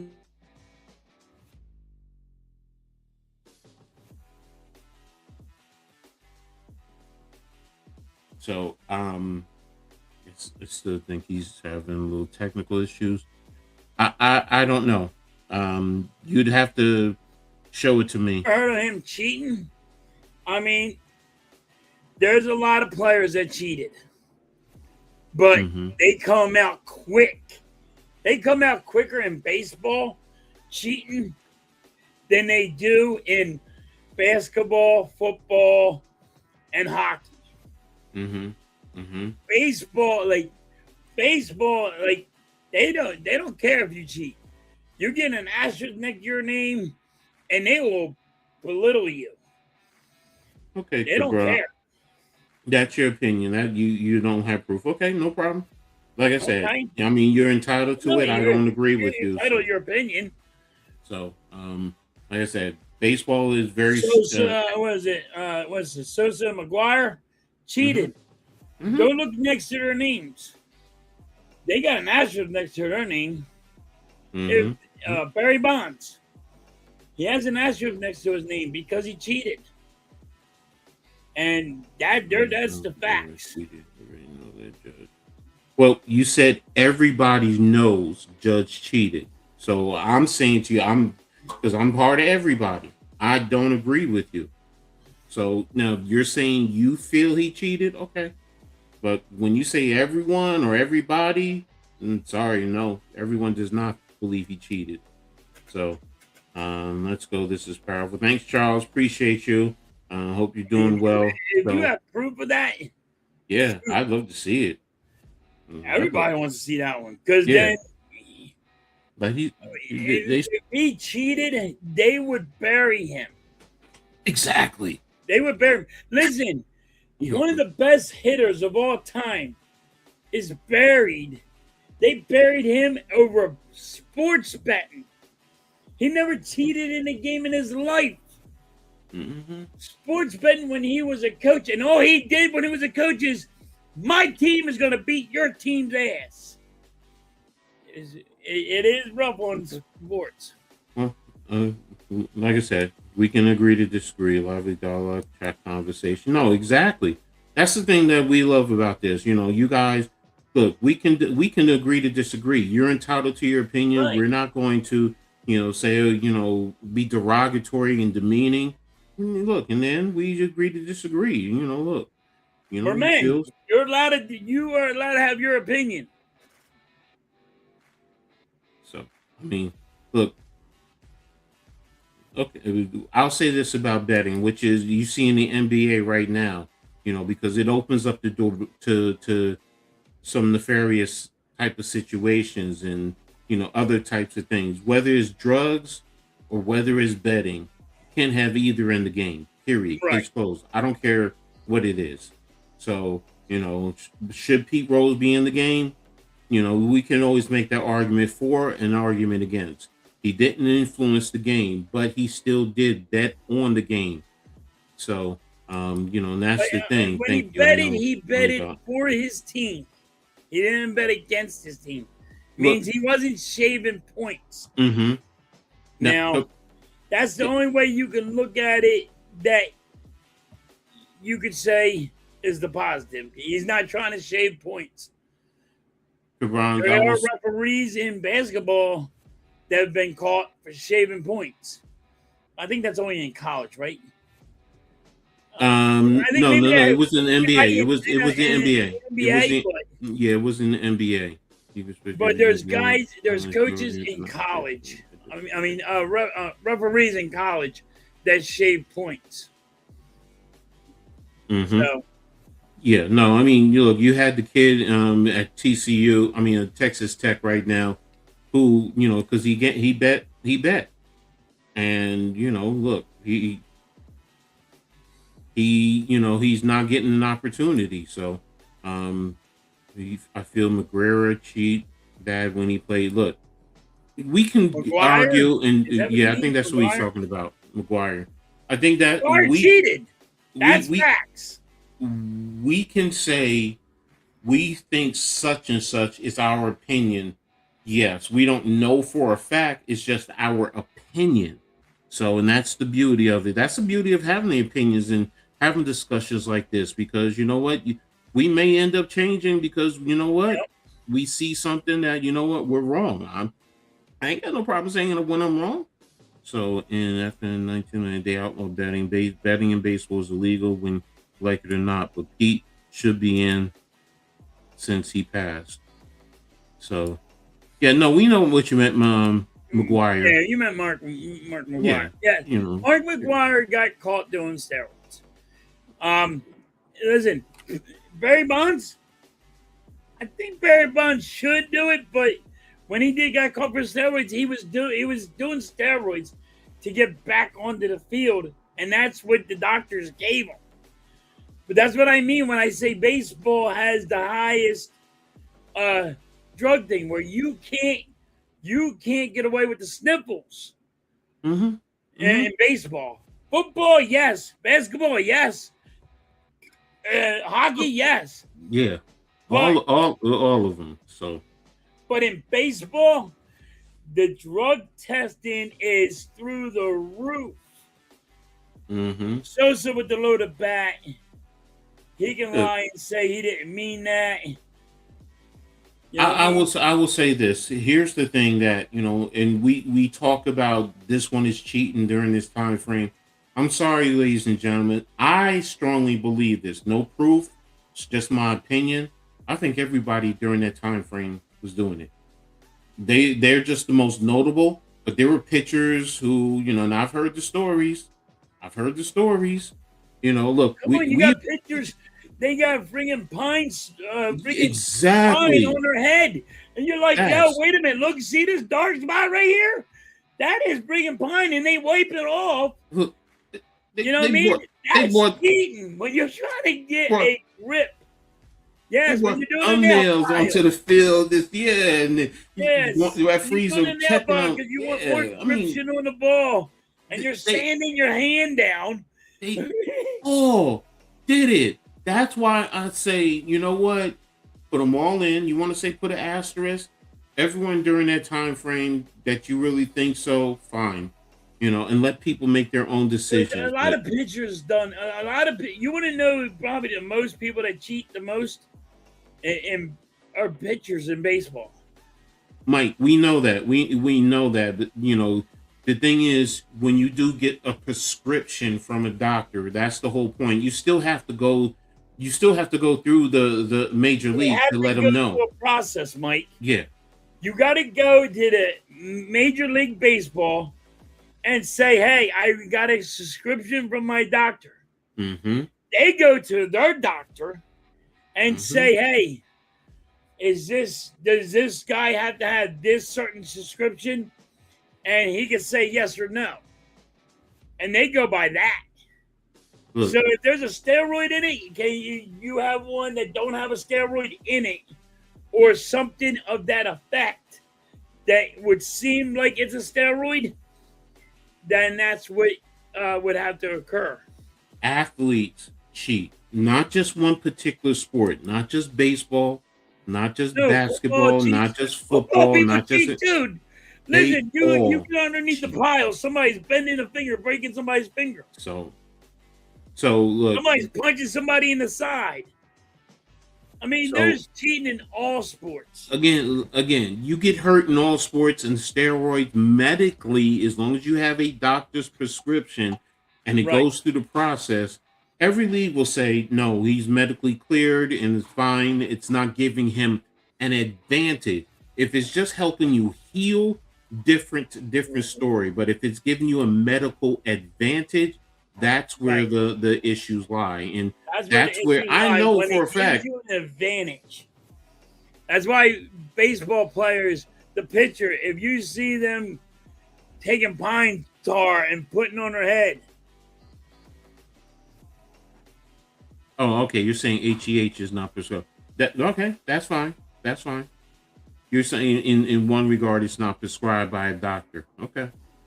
The HGH. I understand what you're saying. Steroid, yes. HGH. And so you know what?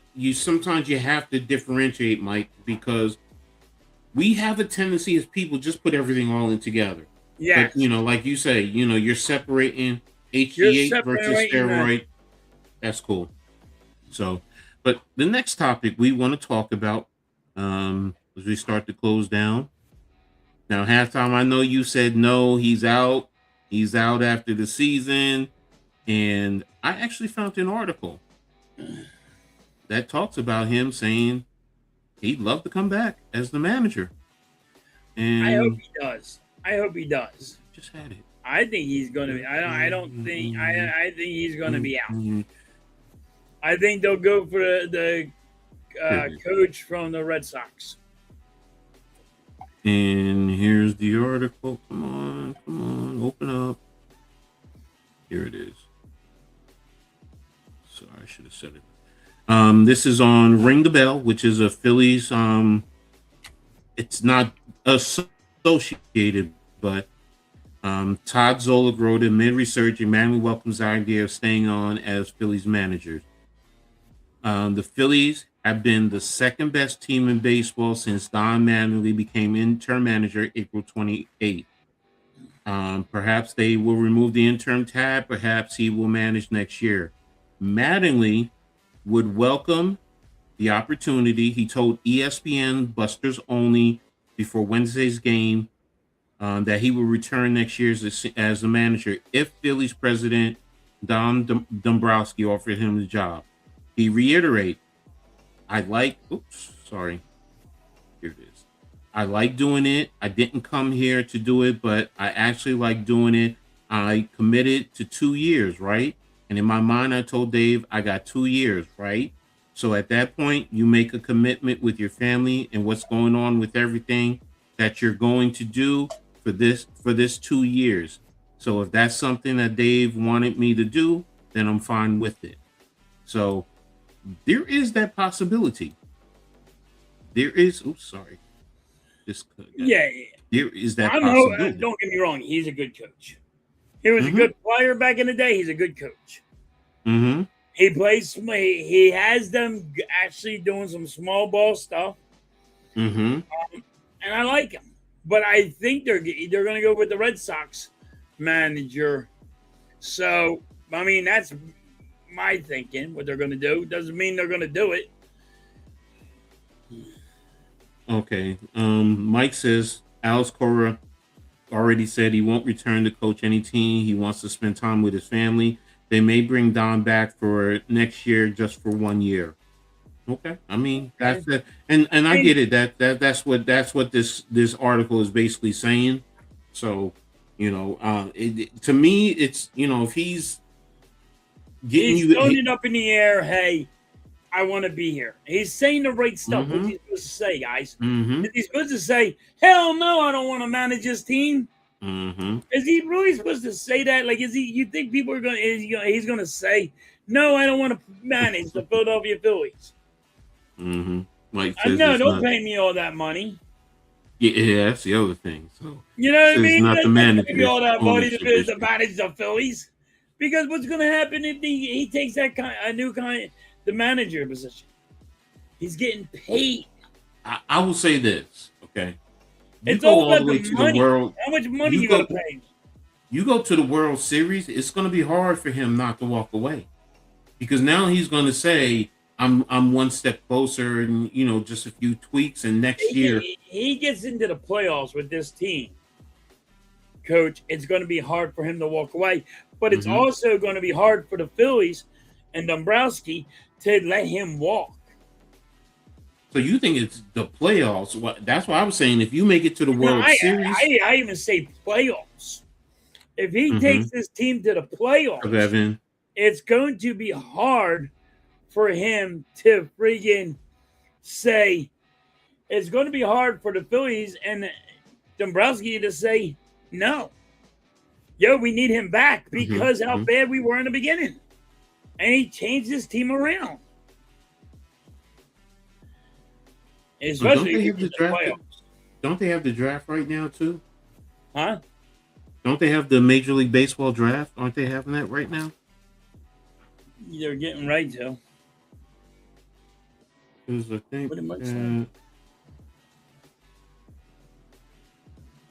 Oh, you had texted me. I didn't see that. Sorry. Because I know Star Wars was talking about it. I think he was talking about it. Let me see the news. They are in trouble the next few years, ain't they, Mike? I'll agree with you on that. I'm telling you, Dombrowski really hurt this team. He's got to go. Oh wow! Does Phillies have 6 players who are all-stars? Yeah. I didn't know that. Okay. Jesus Luzardo. We got 3 pitchers in there. Yankees have 4. We got 3 pitchers, and then we have Harper, Schwarber, and Marsh. Marsh has been lighting up for the Phillies this year. I don't know what that dude's doing, but he has turned it around. Yeah, Marsh, Harper, Schwarber, and Duran. July 11th is the start of the draft. Oh, okay. Because I know he was talking about. What's up, Jason? Thanks for tapping in, man. Appreciate you. Another great content creator on the hardcore sports. Check out him and his brothers on the stream. The Borough Breakdown. They talk Mets, Yankees, and the Nets. So good, Jason. Good job. So Evan says draft is on right now. It is the 11th. Oh yeah, today's the 11th. Duh. Why do I think today's the 10th? I'm dumb. Dombrowski. Yo, I thought it was the 10th. In a bad way. Said it before. He's the worst at contracts and money. He is. Oh. He really hurt us. Well, I mean, with the draft, what do you guys need then? We to need help everything. What don't we need? You know what we need the most? Mm-hmm. I guess it'd be fucking pitching. Our bullpen sucks ass. Detroit just whooped the shit out of us. Nola sucks.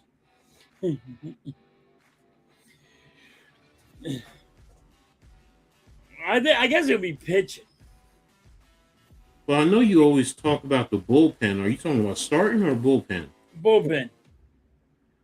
I just give me the bullpen right now. Any pitching you can give me, I will take. I want to fire everybody in that fucking bullpen. See, I know you talked about bullpen and the right-hand bat. Yeah. We need a right-hand bat. Like, if we're going to go to the playoffs, we need a right-handed bat, and we need help at the bullpen. That's why I said, like, and,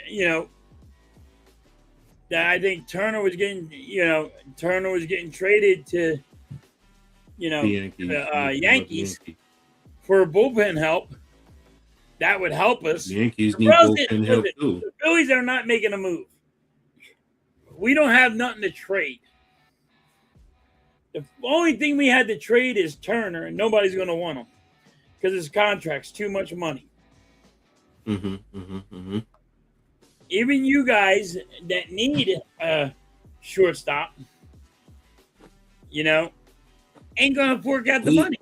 I know there's one in the farm system. I just read about that they were talking about bringing up. He just needs a little bit more development because it sounds like they've given up on Volpe as the shortstop. So right. I don't know. So, but I mean, that's why I said Turner to the Yankees.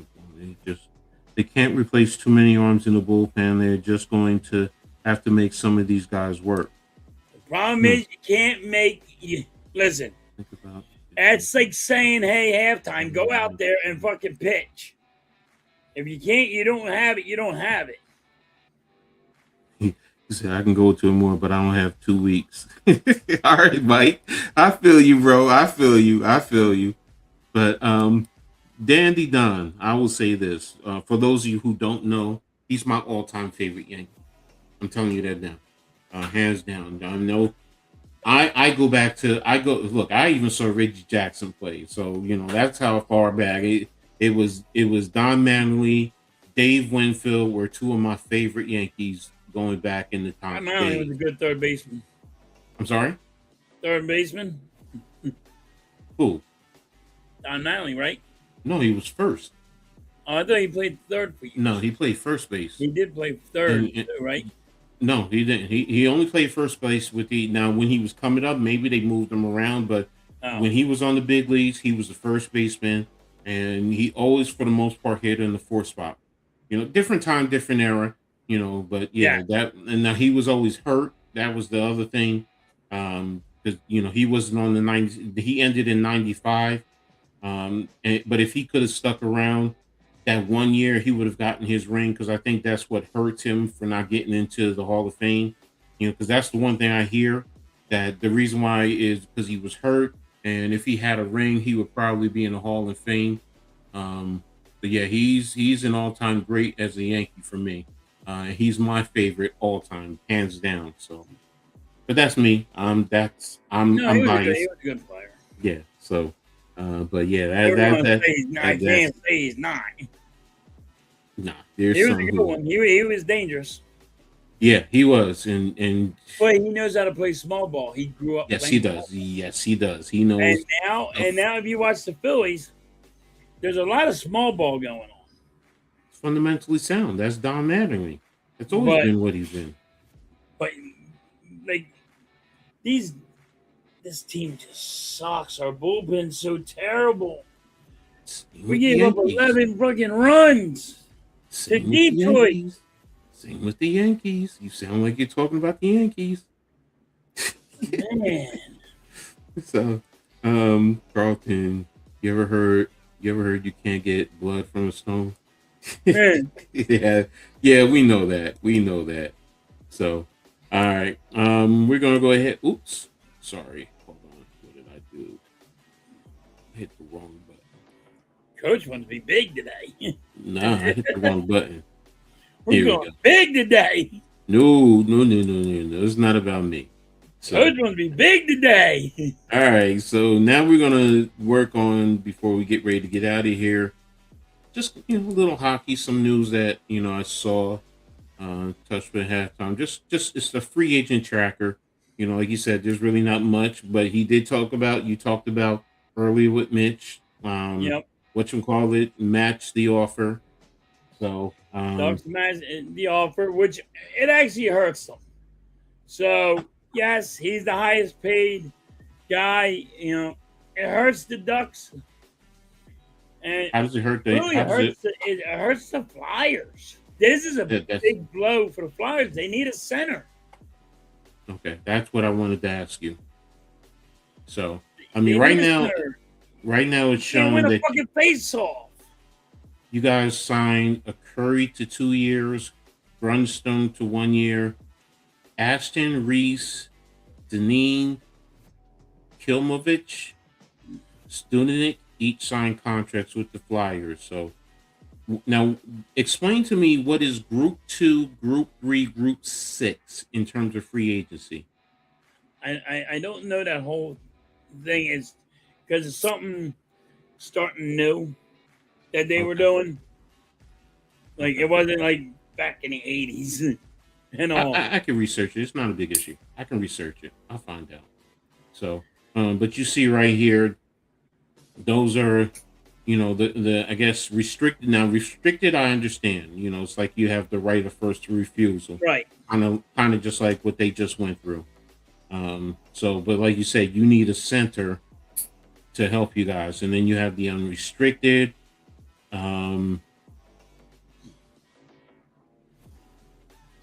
So Grunstrom, you just resigned. Joelson signed with Colorado. Peterson signed with the Kings. Anthony Richards signed with a team in Switzerland, I guess. Okay. All right. So yeah, it means he's not going to be. The NHL didn't want him, so they go down in. But now, isn't there the I guess the minor leagues? All right, never mind. That's what I'm thinking of. I'm thinking about the minor leagues. Right. But when you say go down, so I guess that's when I say the NHL don't want them, that means the minor leagues don't want them either. They'll go overseas and play in Switzerland or Russia. Yeah, I got you. It's just the opportunity to continue to play. So right. So all right. So, but there you have it in terms of free agents for the Flyers. Just quickly, but they can still make a trade. They can still make a trade. They need a center back. The Rangers, you got Workstrom signed for 1 year. Vlano signed for 1 year. DeGrazio signed for 2. Cholowski signed for 2 years. Golden for 2, and Trudeau signed for 1.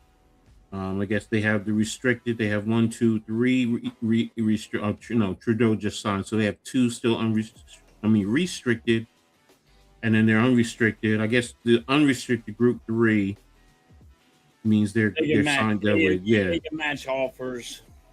Yeah, they were signed with Washington, Florida, Vancouver. Some of them were locked down where you can't try to steal them away.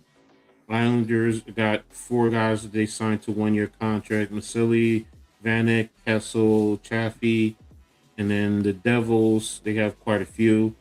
They have 1, 2, 3, 4, 5, 6 guys who signed for 1 year and 3 who signed for 2 years. So, I heard you know, the Flyers were trying to make a deal with Boston. oh, really? To get their center, but their center's kind of old. Mm-hmm. So, see what happens. They're trying to get a center in here. Hold on, here's teams. That's what I'm going to look for. That's what I should have looked for. And go to the Flyers first. Let me see real quick. You signed Tyson Forster to an 8-year contract extension. Forsberg, yeah. Is that new or is that old? That's a good move, but he's the injury bug. Oh, that's the first. Okay, so it's old. As long as he's not injured, we're good. All right. So there you have it. So that's pretty much it in terms of the hockey news. Anything else that you wanted to add? In terms of hockey, I need to talk about LeBron James a little bit. We ain't. Oh, go ahead. Go ahead. Right? There's nothing new on him. I'm sorry. Right? There's nothing. No, new there's on nothing him. new. I said there's. I heard it's only between Miami and the Sixers. I think he took everybody out off the list. Hold on, let me pull up my phone real quick and see. I'm just trying to find that out, and you know more than I do. Basketball, NBA, LeBron James. Wemby signed the contract extension. Kawhi is on hold. Damn.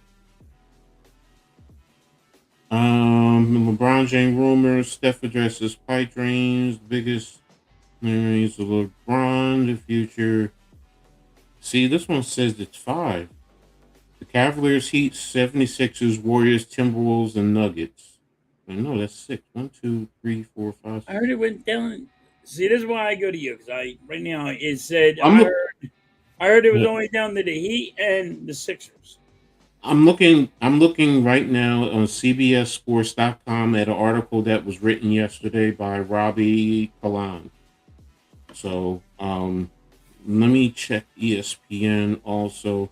I usually go to CBS Sports because for me they tend to be a little bit more. Actually, no. Let me look at The Athletic. Let me go to The Athletic and check out anything there.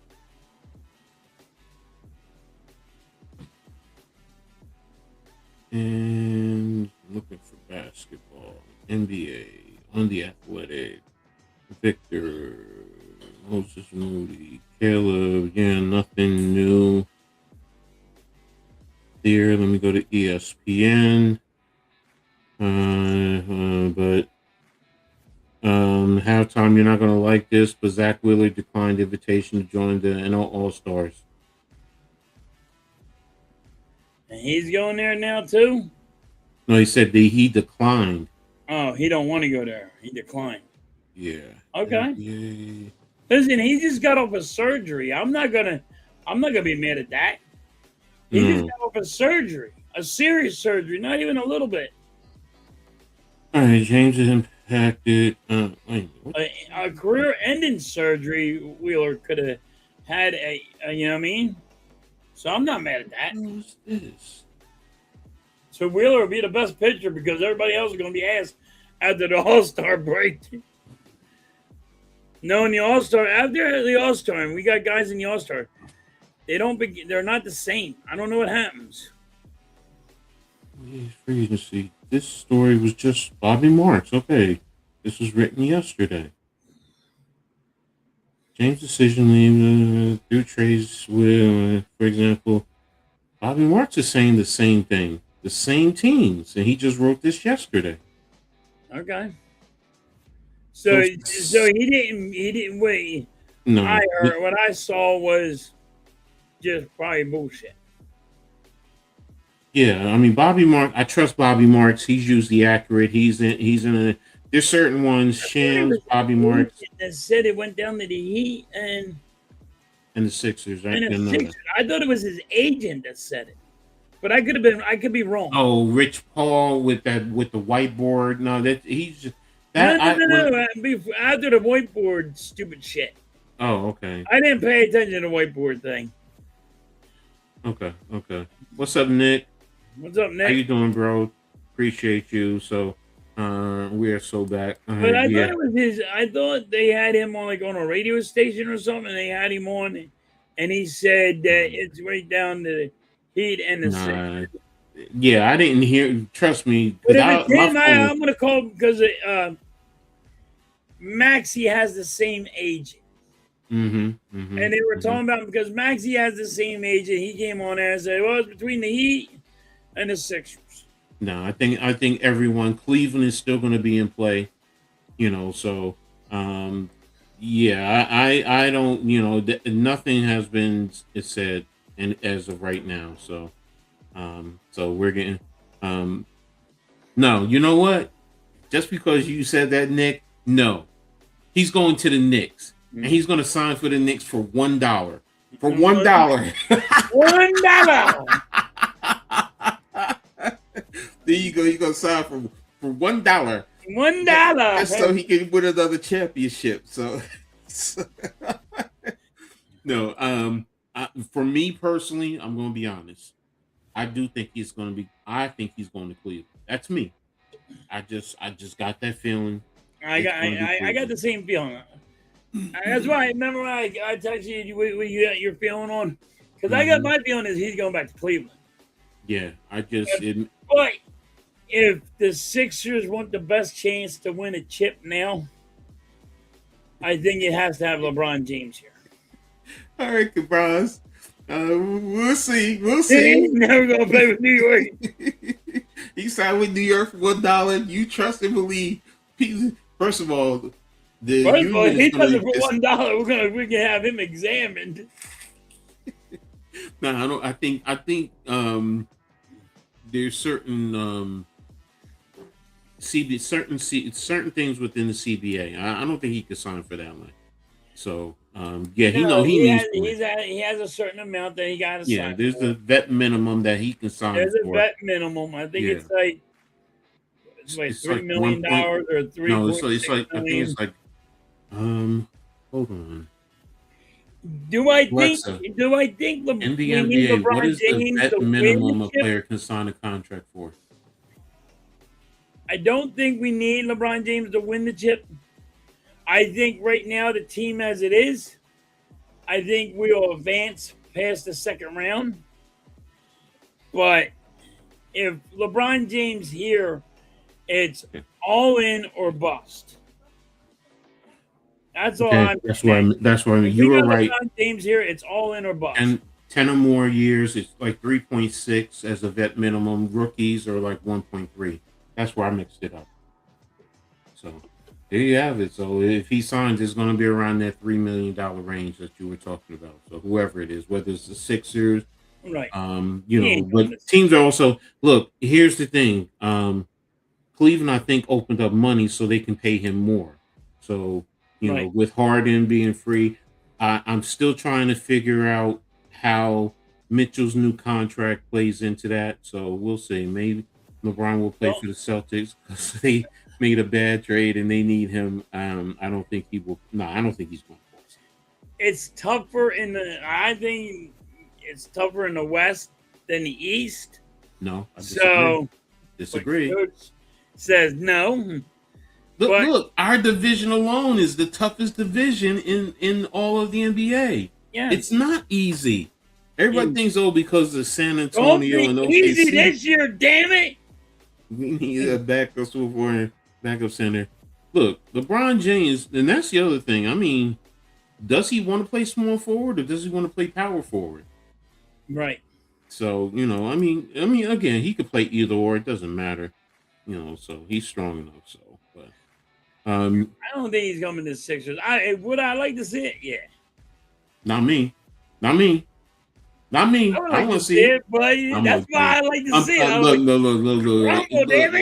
Look. If you know me, load it up. I always say I love competition. I don't run from competition. All jokes aside, If you get LeBron James, that's even better, because when the Knicks beat you, I don't want to hear nobody say anything, because the champ is here.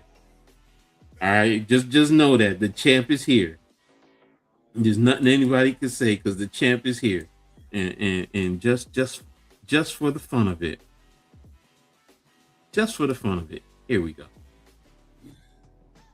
So, Knicks in 5. Oh, stop it. Who's my team? I'm the Knicks. I'm a New York. I'm Giants. I'm Knicks. I'm Yankees. Rutgers.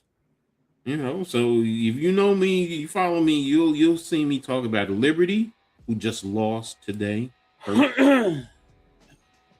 Yeah, I got my Knicks on. I got, look, the last time they won, before this one, I was 6 years old. So,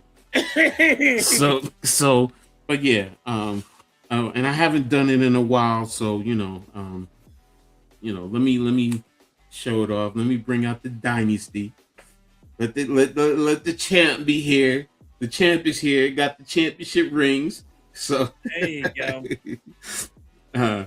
No, it's not because I'm a Yankees fan. I don't think he cheat. I mean, if you cheat, you cheat. Look, Andy Pettit, Roger Clemens. I mean, look, I'm never one. That's the one thing about me. I'm honest. I'm fair. You cheat, you cheat. I'm a competitive type of a person, so I want you to be at your best. I want to be at my best, and that's it. How many points a game would LeBron average for you guys? Maybe 3 or 4. 3 or 4 points. Yeah, there you go. 3 or 4 points. Nah, seriously though, all jokes aside, it gives everybody. If you get LeBron James here, Maxey don't have to play 40.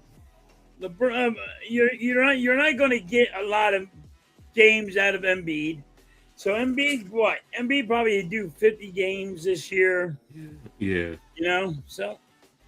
Cabron, no, that's actually one of my coaching rings from my championship as a coach. That's why it's a dynasty ring, because it was a dynasty for a 3-year period.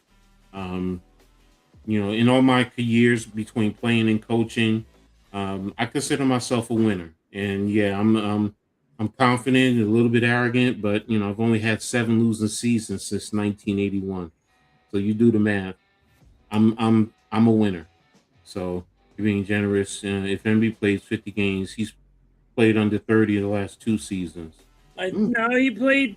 Didn't he play 40 games last year? Yeah. What you call it? Mitch said he played 50 something. I thought so. I think he played 43 games last year. I'm giving him a little bit because I think, and that's another thing. That's why I want LeBron James here. It's only to friggin' show Embiid. He will push Embiid to get on the court. He will push Embiid to be better. Mm-hmm. You know what I mean? Because now he has people like LeBron ain't gonna let Embiid slack. He's gonna be like, yo, motherfucker, get on the court. That's what he's gonna do. He's not gonna deal with the stupid shit from Embiid. What's up, Lil? LeBron, I won't be a Sixers fan until he leaves. I know, bro. He violates everything in sports. I know how much you don't like him. So, halftime B isn't getting any better. That's the thing. He will be better. He will be better, guaranteed, if LeBron James is here. LeBron's, yes, it's not good for the Knicks, but it's also not bad. Because, look, you can make arguments. I really didn't like the Drummond signing, but offensively, he's much better than Mitchell Robinson. He's not good defensively. Mitchell Robinson is a liability, especially at the free throw line. So, again, every player, you have your good things, good situations, and your bad. So, there's no turning back the clock on Embiid.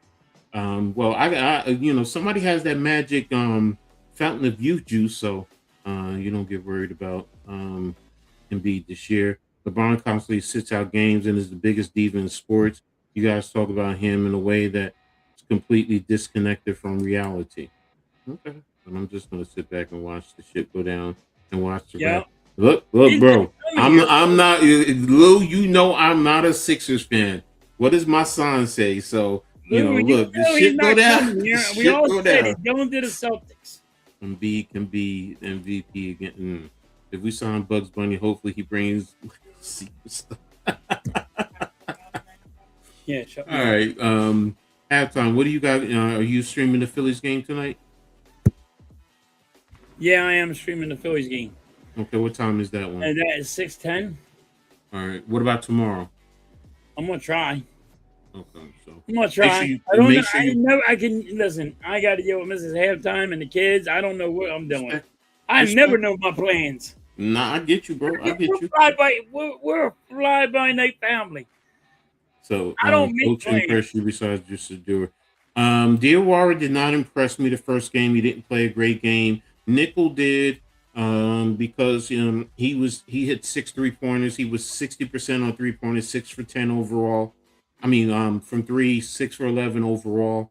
So he impressed me. Dadier was okay. He got 20 points, but a lot of his points was at the rim. So some people loved him, but me, it's like, if it ups his trade value, great. But again, Nickel, the kid we got from Vanderbilt, we talked about it earlier. They sure did. And you know what? Here you go. What's that? What is that goddamn actor's fucking name that I hate? Will Ferrell. Fuck that guy. That guy's a friggin' douchehead. Uh-oh. That jerk off with the playing Detroit. That jerk off goes, see, I'm the good luck for Detroit. You know what? Go pound sand. That fucking guy's just a jerk off. What a jerk off. I mean, this guy, they're beating the Phillies 11-2 or 11-1. I can't even remember it now. This guy comes on and goes, because he went to the game and he's in the freaking booth, goes, I'm the good luck for Detroit. Yeah, fuck off, fucker. Will Ferrell sucks ass. He really does. Chef my ass where everybody likes that guy as an actor. You know what? Yeah, he sucks. He really does. All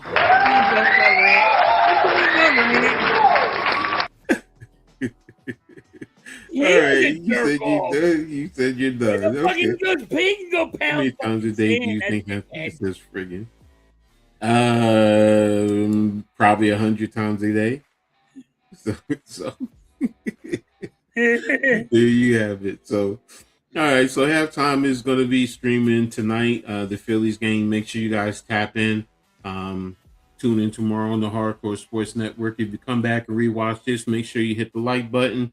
Make sure you hit the like on Halftime's channel, Coach Ed Sports, the Hardcore Sports Network, the Aboriginal Sports Network.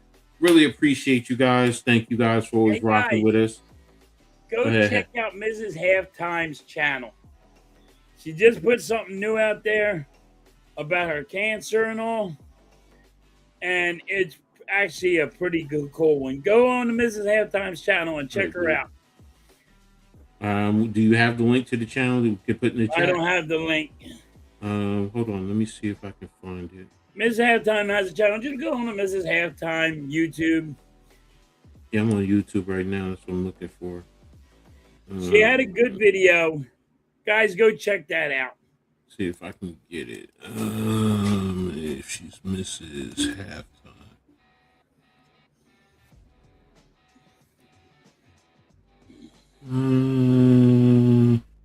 Yeah. Okay. Everybody wants an update on her and all.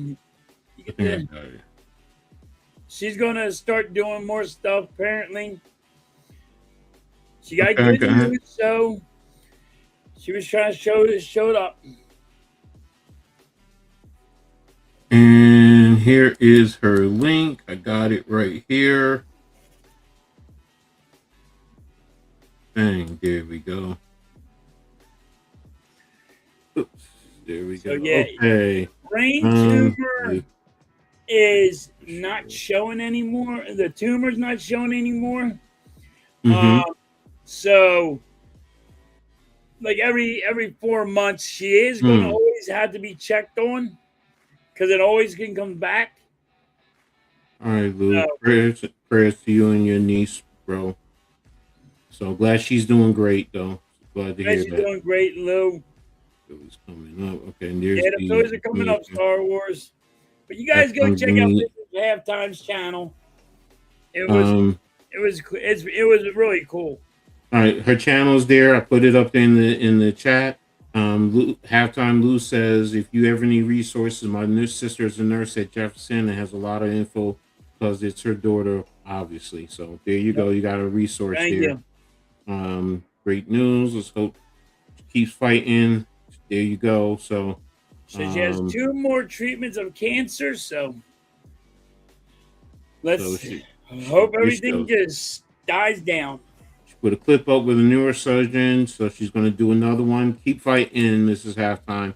We got your back. You know that. So make sure y'all, follow her. Go ahead, follow her. So I put it in there for you guys. So no excuses. So take the family to Chalice. I hope I said it right. Such good news. So you guys are great, phenomenal. So thank you guys all for the support.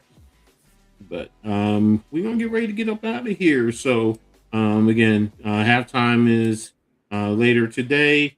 You know me with my routines. I'm definitely gonna be doing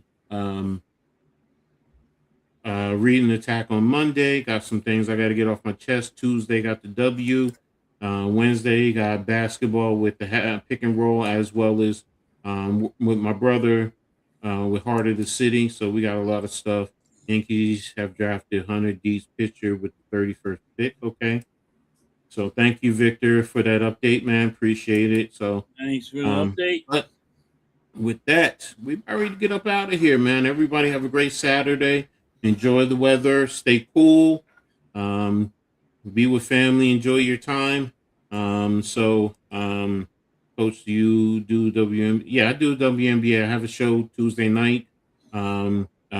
Courtside View in the W with me, Leaf, and the Man Cave. We sit down, talk WNBA. We also stream games, Liberty games for the most part. So those women are physical, ain't they, Coach?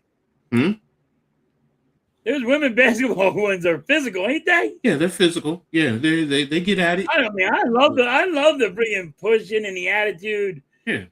And don't worry, Philly's getting their team in 3 years. I think you got Cleveland, Detroit. It's either Detroit or Cleveland, Detroit, and then Philly. So, but they'll be getting, and that's what we need in the W. So it opens up more opportunity. I love the W. Been following it since day one. So, and I follow all teams, but I'm a Liberty fan, definitely. That's where my biggest passion. But I also love the game. I love the women. They're more fundamentally sound. So, I just love it. Let's do some fine ass women out there. So, woo, yeah, baby. So, definitely Aja Wilson. Yeah, she's one of them. Aaliyah Boston. So, Cameron Brink out in LA. She can put some of that cream in this chocolate right here. That's for sure. So, but yeah, I'm not going to go too far, but yeah, I definitely do follow the W. Love the WNBA.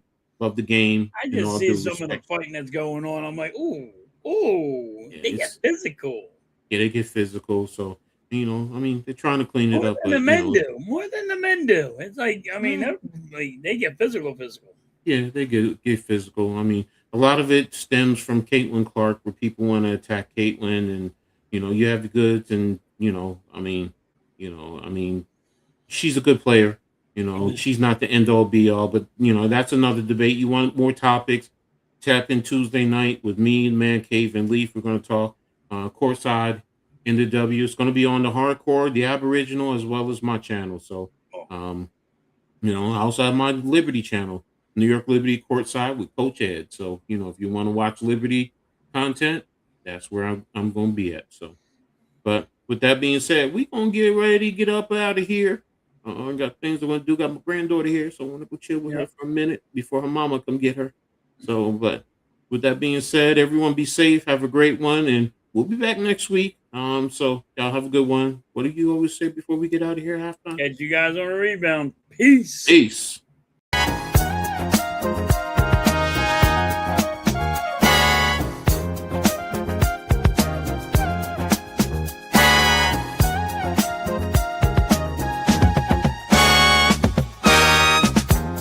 We gather round for the halftime chat. Old friends cracking jokes and talking stats. From life's little games to the greatest plays. Love and the stories from the old glory days. With Philly's heart and coach's cheer, we break it down every moment, dear. Life is a team and we've got the plan. Sports, love, and laughter, that's who we am.